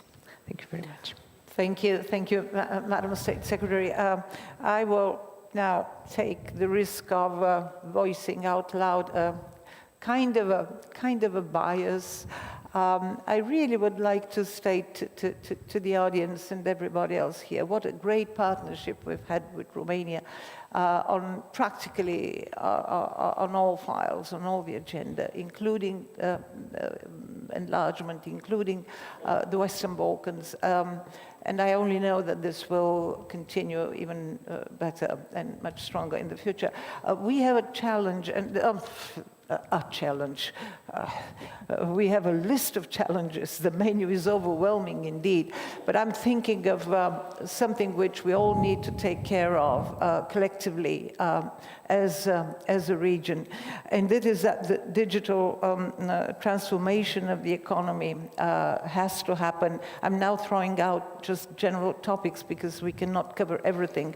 But digital transformation is absolutely imminent, absolutely essential, and that has to happen within the Union Vision for 2030. Innovation has to happen with research, with academia engaging more and more. What worries me, though, is that the convergence of Western Balkans in terms of GDP per capita tends again to be very low. Purchasing power does not seem to exceed 50%, somewhere between 30 and 50% of the Union average. And that, again, that goes for Bulgaria as well. I'm now talking on behalf of all of us. So there are so many practical steps we need to take. And again, I go back to reform and to the facility of last year. Having said this, just as I said, throwing out challenges, I'm very, very happy to say welcome to, and sorry, sir, I will use the title, ambassador, I will say, Mehmet Kemal Bozay, who is Deputy Foreign Minister of Turkey, and who is also Director for EU Affairs. I'm known for expressing freely biases, and I cannot help a bias for the ultimate professional in diplomacy. The ambassador has climbed the professional ladder all along, from bottom to top. He's served in a number of capitals, the UN, Belgrade, permanent delegate of Turkey to the EU, and many senior positions in the system of the Foreign Affairs of Ministry of Foreign Affairs of Turkey. So, Ambassador, I'll say again, please share with us your views against the background of what everybody else said. Your privilege, being the last, offers more topics to you. Thank you very much. First of all, I would like to thank the forum and my dear friend İlhan Küçük for arranging this gathering. It's always good to get together with the colleagues. We also bilaterally make some consultations. But to be here in an open discussion is always very valuable. The forum brought us together, and it is a good opportunity to talk about so many things. And this continent, 2 wars started in this continent, 2 big wars. And after the wars, we established United Nations system. And the preamble, the United Nations Charter, starts with saying, we the peoples of the United Nations determined to save succeeding generations from the scourge of war, which twice in our lifetime has brought untold sorrow to mankind. Did the system succeed? No, because in the 90s we had big wars in the Balkans, and in 2020s we are having wars in Ukraine. So why this is happening? Because Pandora didn't leave one box. Pandora left several boxes in our continent, and other side of the continent, other bank of the continent in the Mediterranean. We have boxes in the Balkans, we have the Pandora's box in Ukraine, we have in Caucasia, we have in Africa. And you choose the things from the Pandora's box. And as the distinguished commissioner mentioned, if you choose the ghosts from the past from these boxes, then we will have difficulties to prevent the next generations from the scourge of war. And when we are talking about, having this stock of growth, growth is related with security, but 2 dimensions of security: economic security and defense security. Defense security should be, in a way, as we are in Europe, it should be, I will be very clear there, by the European pillar of NATO without weakening NATO. And there are 2 principles there: non-discrimination and also non-duplication. And there should be indivisibility is the key word. This is valid for the economic security as well. I'll go a bit on the theoretical way of it.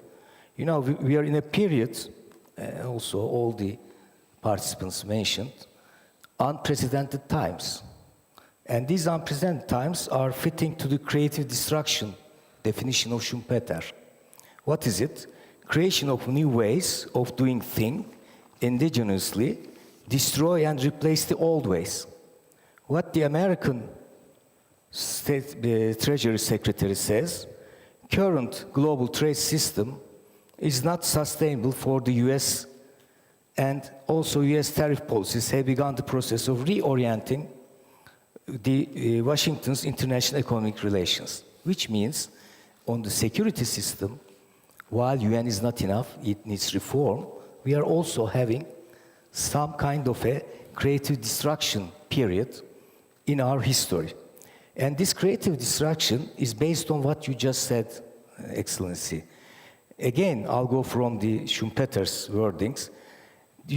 When you have creative destruction, it is based on 3 parts. One is invention.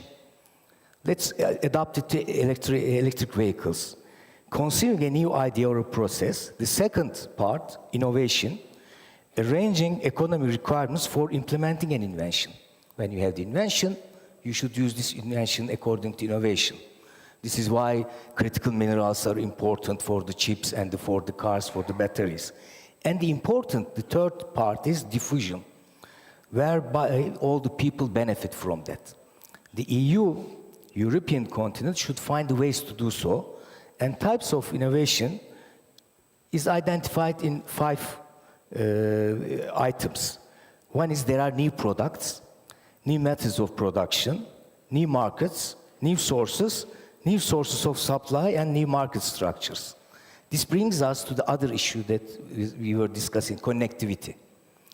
The connectivity is the key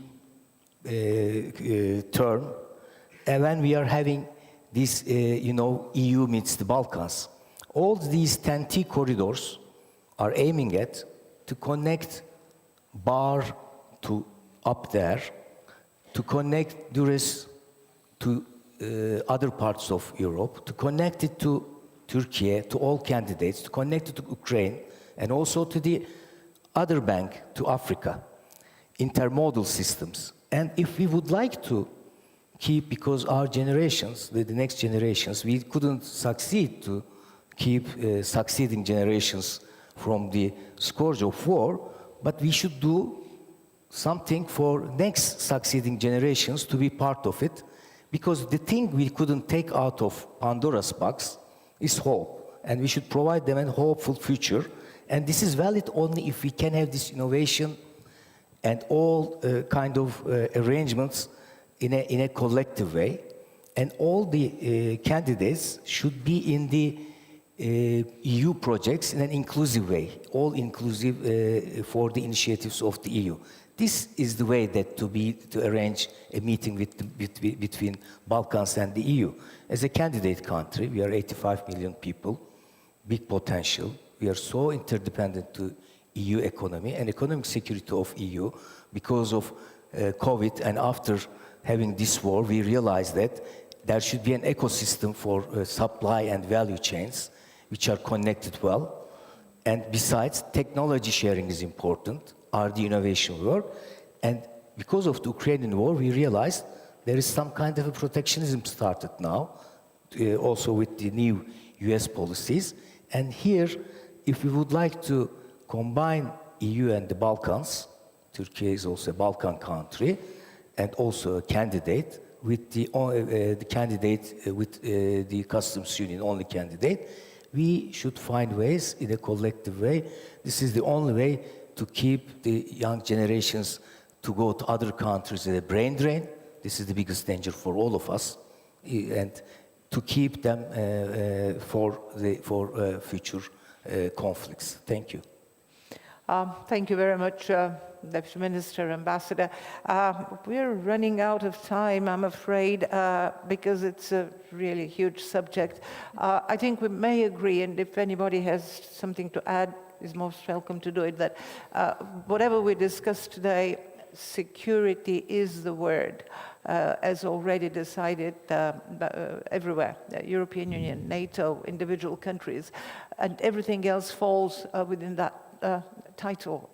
So it is connectivity, it is transport, it is energy, it is efficiency, it is everything. But I just wanted to mention, at least mention for the record, one extremely high risk and growing risk, and this is the risk of disinformation and manipulation of information and of facts. FIMI is taking kind of already steps to organize the European Union and European countries in combating disinformation. However, that takes a separate discussion, but if anybody would like to share something on disinformation, this is the new war. Conventional we see of Russia against Ukraine, but what we will be facing, what we are facing, what we have been facing for a long, long time is disinformation, hybrid war, and all sorts of influencing public opinion through malign information. So if somebody would like to jump in, and then we shall wrap up. Oh, you don't want, oh, I'm sorry, the Commissioner wouldn't like us to go into disinformation. Okay, we will have another one, Commissioner. That's okay, that's fine. But you will at least grant me the privilege of leaving something for, as food for thought. We mentioned Strasbourg. I've worked there for a long time too. Strasbourg is the other capital of Europe.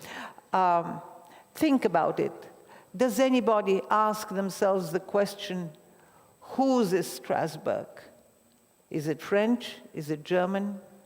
Nobody raises this question.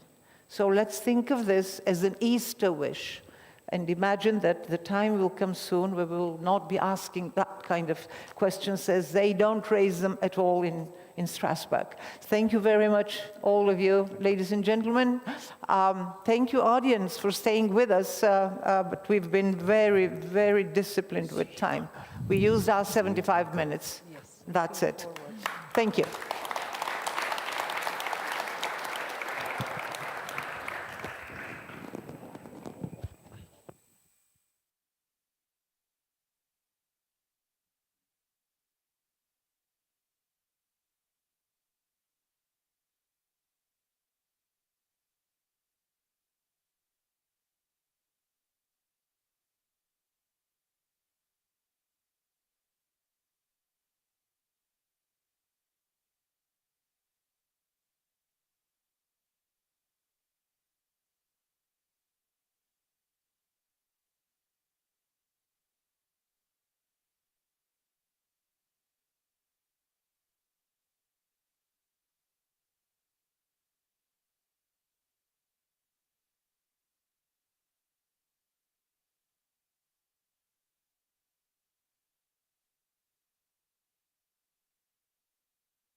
Ladies and gentlemen,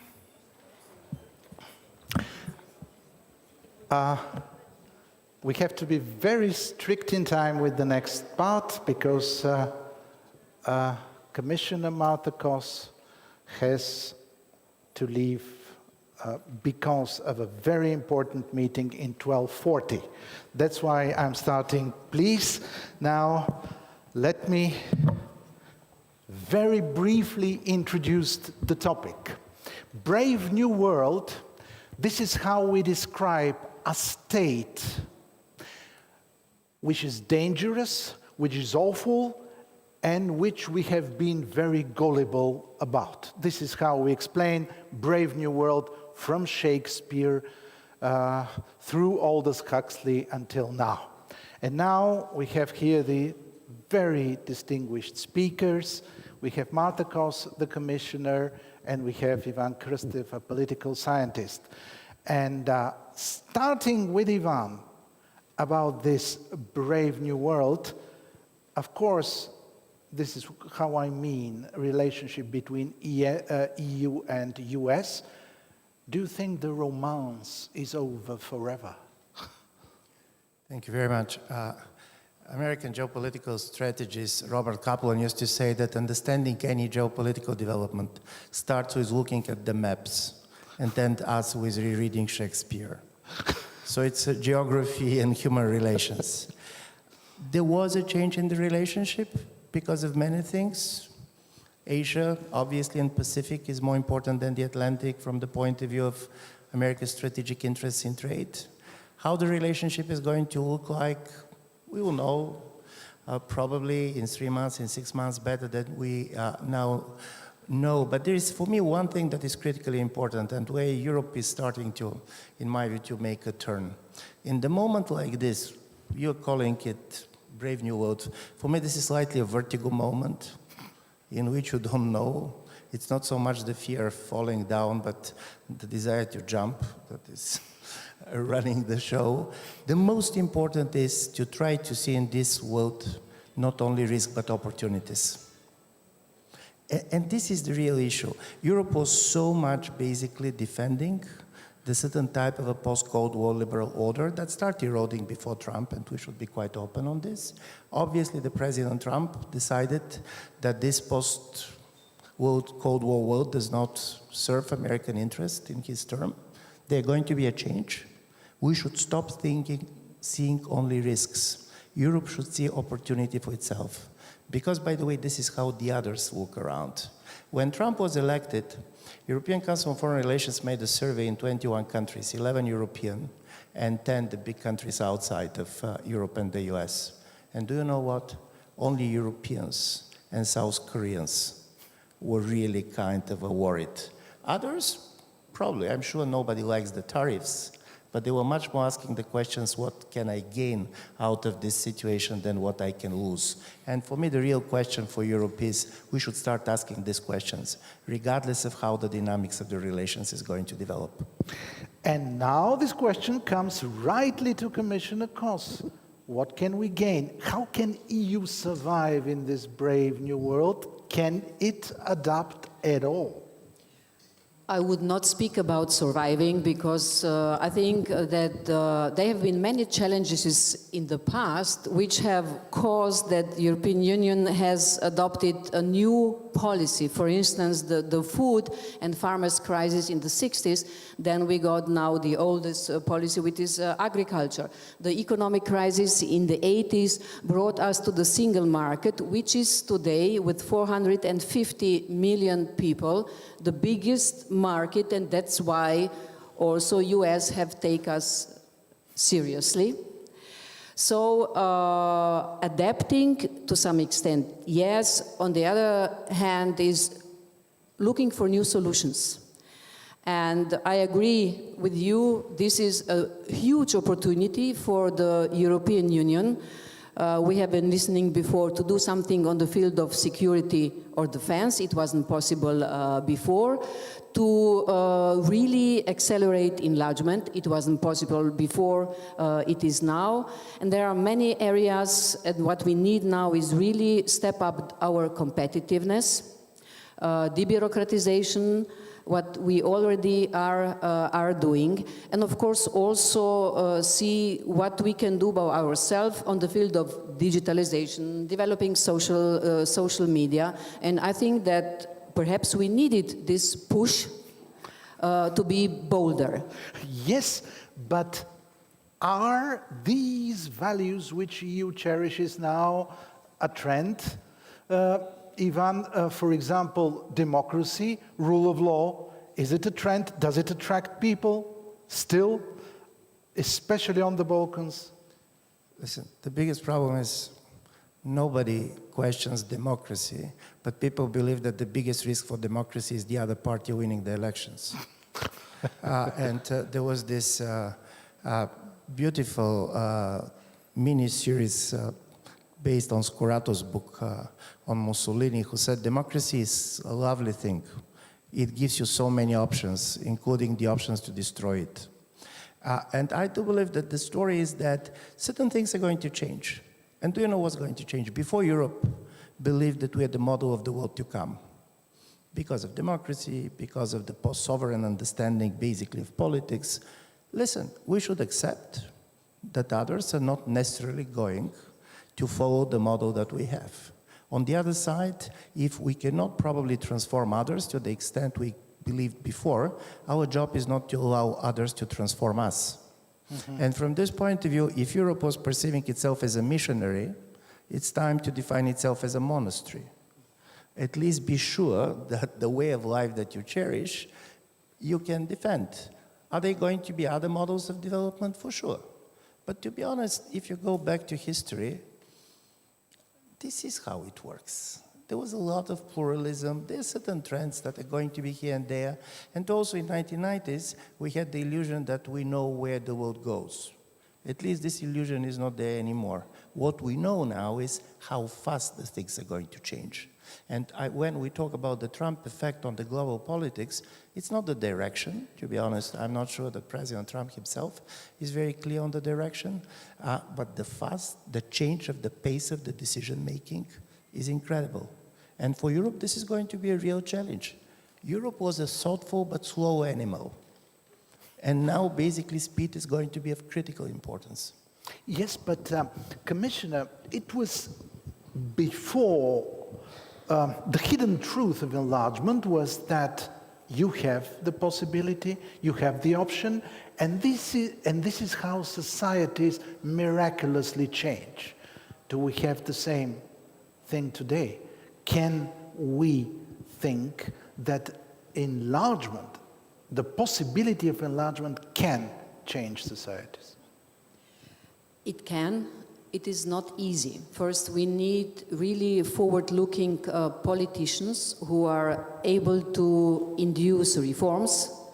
And then, of course, they have to work where people. The biggest mistake we can make is, to do the reforms that they do the reforms because EU is saying, not because that those reforms are good for the people.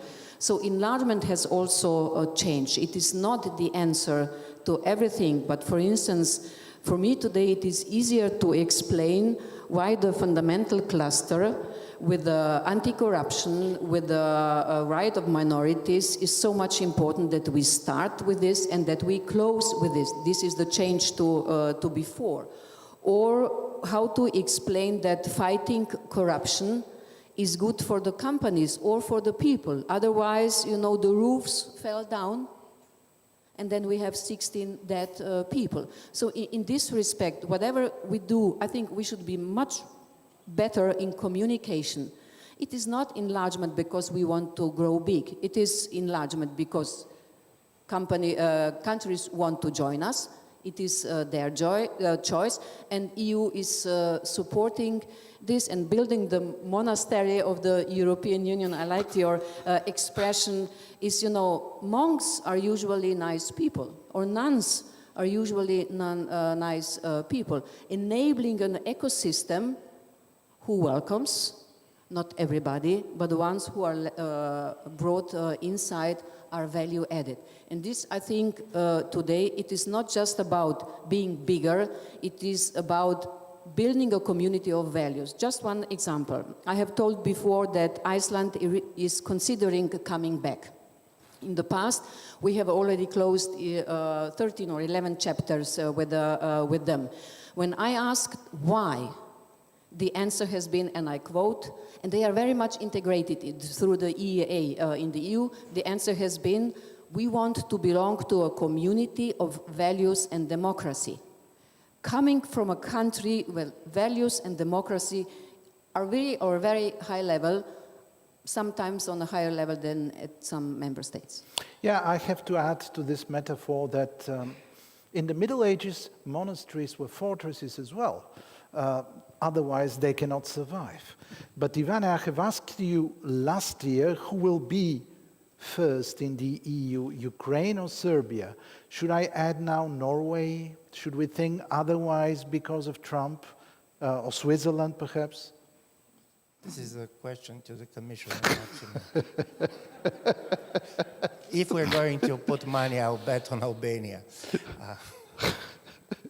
And I will help Albania to that your words will get fulfilled. But of course, you are now provoking.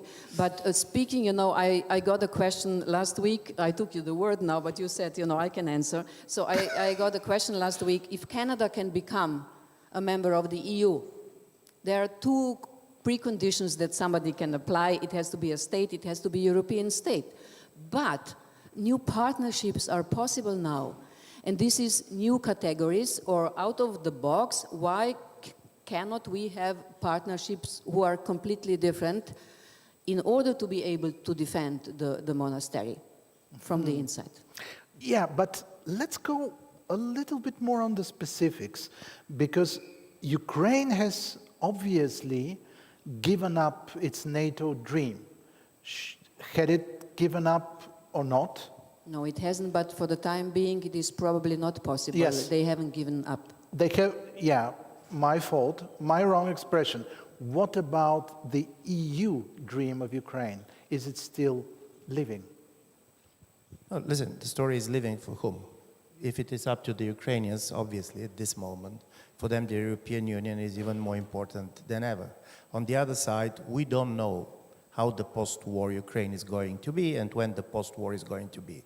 And listen, there are certain decisions which are not only Ukrainians, which are going to affect this. For example, even the things like the famous treaty on minerals and, for example, pipelines and so on that the Americans basically advise now the Ukrainians to give to them. It does not help them after that negotiating with the European Union, to be honest. But this is a country in a war, and I don't believe that we should stay on the level of slogans and declaration. For the Ukrainians, the most important is to keep themselves as a sovereign state to the extent they can. They're going to make their own decisions. This is constraints, and these constraints are obvious. There is a war, but does Ukraine see the European Union as the better option for themselves? For me, yes. Does the European Union understand that even in the defense perspective, it needs Ukraine? But a certain type of Ukraine, functional Ukraine, Ukraine which is not totally demilitarized and so on. This is true. But in my view, we also should be realistic about something. There was a period that started with the unification of Germany. The way the talks goes about the partition of Ukraine, at least if you're listening to the chief American negotiator, this is the beginning of the next period. And when I said that we should look at the maps that we're seeing now are not the maps of yesterday. And to be honest also, even the Shakespearean kind of texts should be probably reinterpreted. Yes, at least we have to understand them. But 2014, we have seen European flags on the Maidan. Actually, Ukrainians were the first to die under the EU flag. But now we don't see any, at least I didn't see it in Belgrade, in Novi Sad, when the Serbs are protesting, when the Serbian students are protesting. Is it this not a shame? There are different reasons why we don't see European flags. There are different kinds of demonstrators in Serbia. It is a heterogeneous group, and when I have been speaking to the representatives of demonstrators, of civil society organizations and opposition, mainly 4 kinds of answers, why not? But before I tell you those 4 points, what the protesters in Serbia want from their government is... There are already 5. Is exactly what the European Union wants the government to do. So this is fighting the corruption, it is free media, freedom of expression, it is free elections. So this is what is included in the accession process, which has slowed down a lot in the last time. So the task is now bringing back Serbia, if they will want, to the European way. They, for the time being, they say they want. So the reasons why in Serbia not is that Serbia was bombed in the past, Kosovo should be recognized, and the European flags should perhaps disturb somebody in Russia. You have to add some... Listen, to be honest, I have a sympathy for the fact that there is no European flags. Not only in Belgrade, by the way, there were not European flags in Belarus, because it shows that people have understand something very important. Any profound political change is going to come from inside and should be owned by the people. In a certain way, the idea that basically European Union can change any country from outside simply by being there is totally not realistic. And there is a level of maturity that you understand that you need a totally different consensus. And by the way, it's not so surprising that you have so many young people on the streets, not only of the Balkan countries, but also very much in the Balkan countries. The young generation is a small cohort. They don't have the numbers. It's not easy for them to prevail in front of the ballot box. So they should go to the streets to be seen. They should go to the street in order to bring a new consensus within the society. And one of the stories that they're talking about, new beginning, also turning back to certain divisions that have been basically structuring politics from before. And here I totally agree with the commissioner. Don't look at the flags. Go for the demands of the people. Because from time to time, the flags can mislead you. Yes, Or they can give hope, and I think this is what we see in Serbia. You know, the students have been biking to Strasbourg, to Europe. So in this respect, really, the flags do not matter that much. It matters that they see hope in Europe, helping, reaching what they actually want. Yeah, and just one thing, and here's the problem: what is victory and what is failure? Because the history, if you see, of the protest movements everywhere, including in our own country, is that governments can defeat protests. The problem is that the result is that many of the people on the street, they don't go back home; they go to the airport. And from this point of view, basically, any government, regardless of its politics, should try to mobilize this type of energy that is coming on the level of society. The sense of the question is whether Europe is still sexy. This was the question. Is it still attractive? This is what I'm going to say. And if you have to be sincere, what is the message you give European Enlargement Commissioner gives to the Western Balkans now? What is the carrot? What is the stick? The carrot has always been the same. It is the EU membership.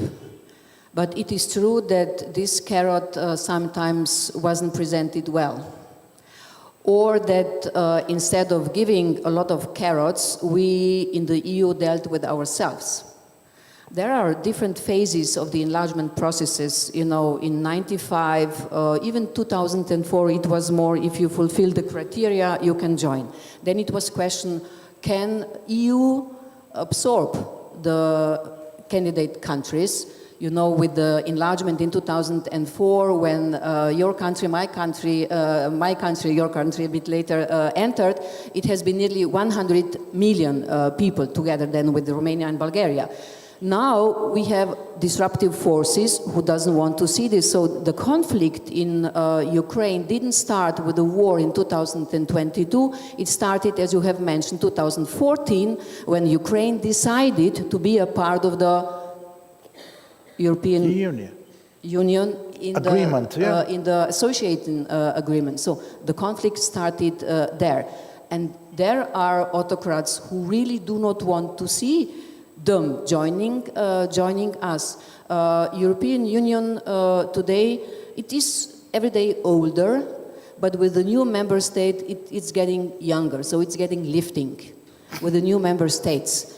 And this is good.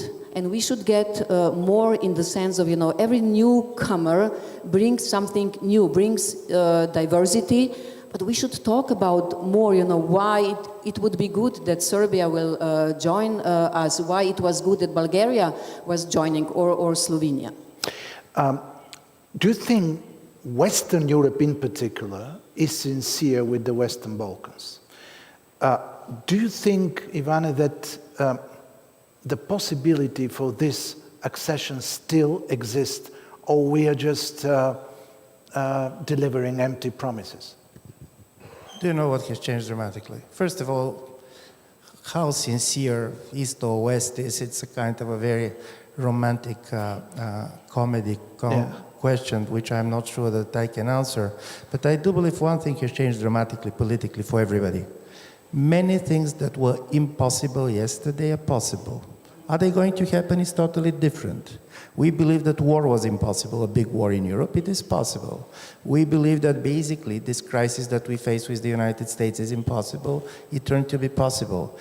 When we're talking about thinking outside of the box, I do believe at least we should try to think outside of the Pandora box. A last question to both of you. How can we assure the Western Balkans, those who still look at Europe with hope, that European Union is the future of the world, not the past? Ivane? Listen, for me the story is when you have a major crisis, when you have a storm and you are a ship, you want to anchor somewhere. And from this point of view, European Union for most of these countries is not necessarily the dream this was for many in the early 1990s, but this is something that gives them possibility to navigate in a really dramatically changing world. And from this point of view, probably the attraction is not the same that it was 20 years ago. Nobody in the Western Balkans believes that the moment you enter the European Union, all your problems are going to disappear. This is not true anymore. The problem is, give me the other better alternative. What is the better alternative for these small states, very much also torn apart inside and so on? So from this point of view, I don't believe that we should oversell the European Union, but on the other side, people are choosing on the basis of real alternatives, and I don't see for this country a better alternatives. It is not, it is great about, it is about anchoring, like you even have said, it is about belonging. And it is, first it has to be their wish to joining us, and then we support. We have so many great instruments, but this is not just about the money, it is also about the exchange of ideas. It is now, for instance, Sofia will have an AI factory, powered also from Brussels, and this is great. The AI factories will be spread around Europe. Then it is about how actually we can protect each other, or solidarity. Why do we have cohesion money? It's a lot. Why do we have interregio programs? It is not just, okay, I like you, I give you money. No, you are a part of me, you are a part of us, I take care of you. And now, for instance, having difficulties with the United States of America. In the last week, the European Commission, our president, got phone calls from Australia, New Zealand, Singapore, Mexico. We are doing the FTA with India. So why? Because we are attractive. And sometimes, you know, of course, we hear critics that we are too bureaucratic and too slow. But on the other hand, we are reliable and predictable. And perhaps this combination should be more considered. Thank you very much. If I have to sum up the metaphors, an anchor which is predictable, which sees in the future, where artificial intelligence magically merge with real intelligence of the human mind. Thank you very much, Commissioner Kos, Ivan Krstev. Thank you very much for the attendance of a great, great conference. Thank you. Thank you. Right on time. Thank you.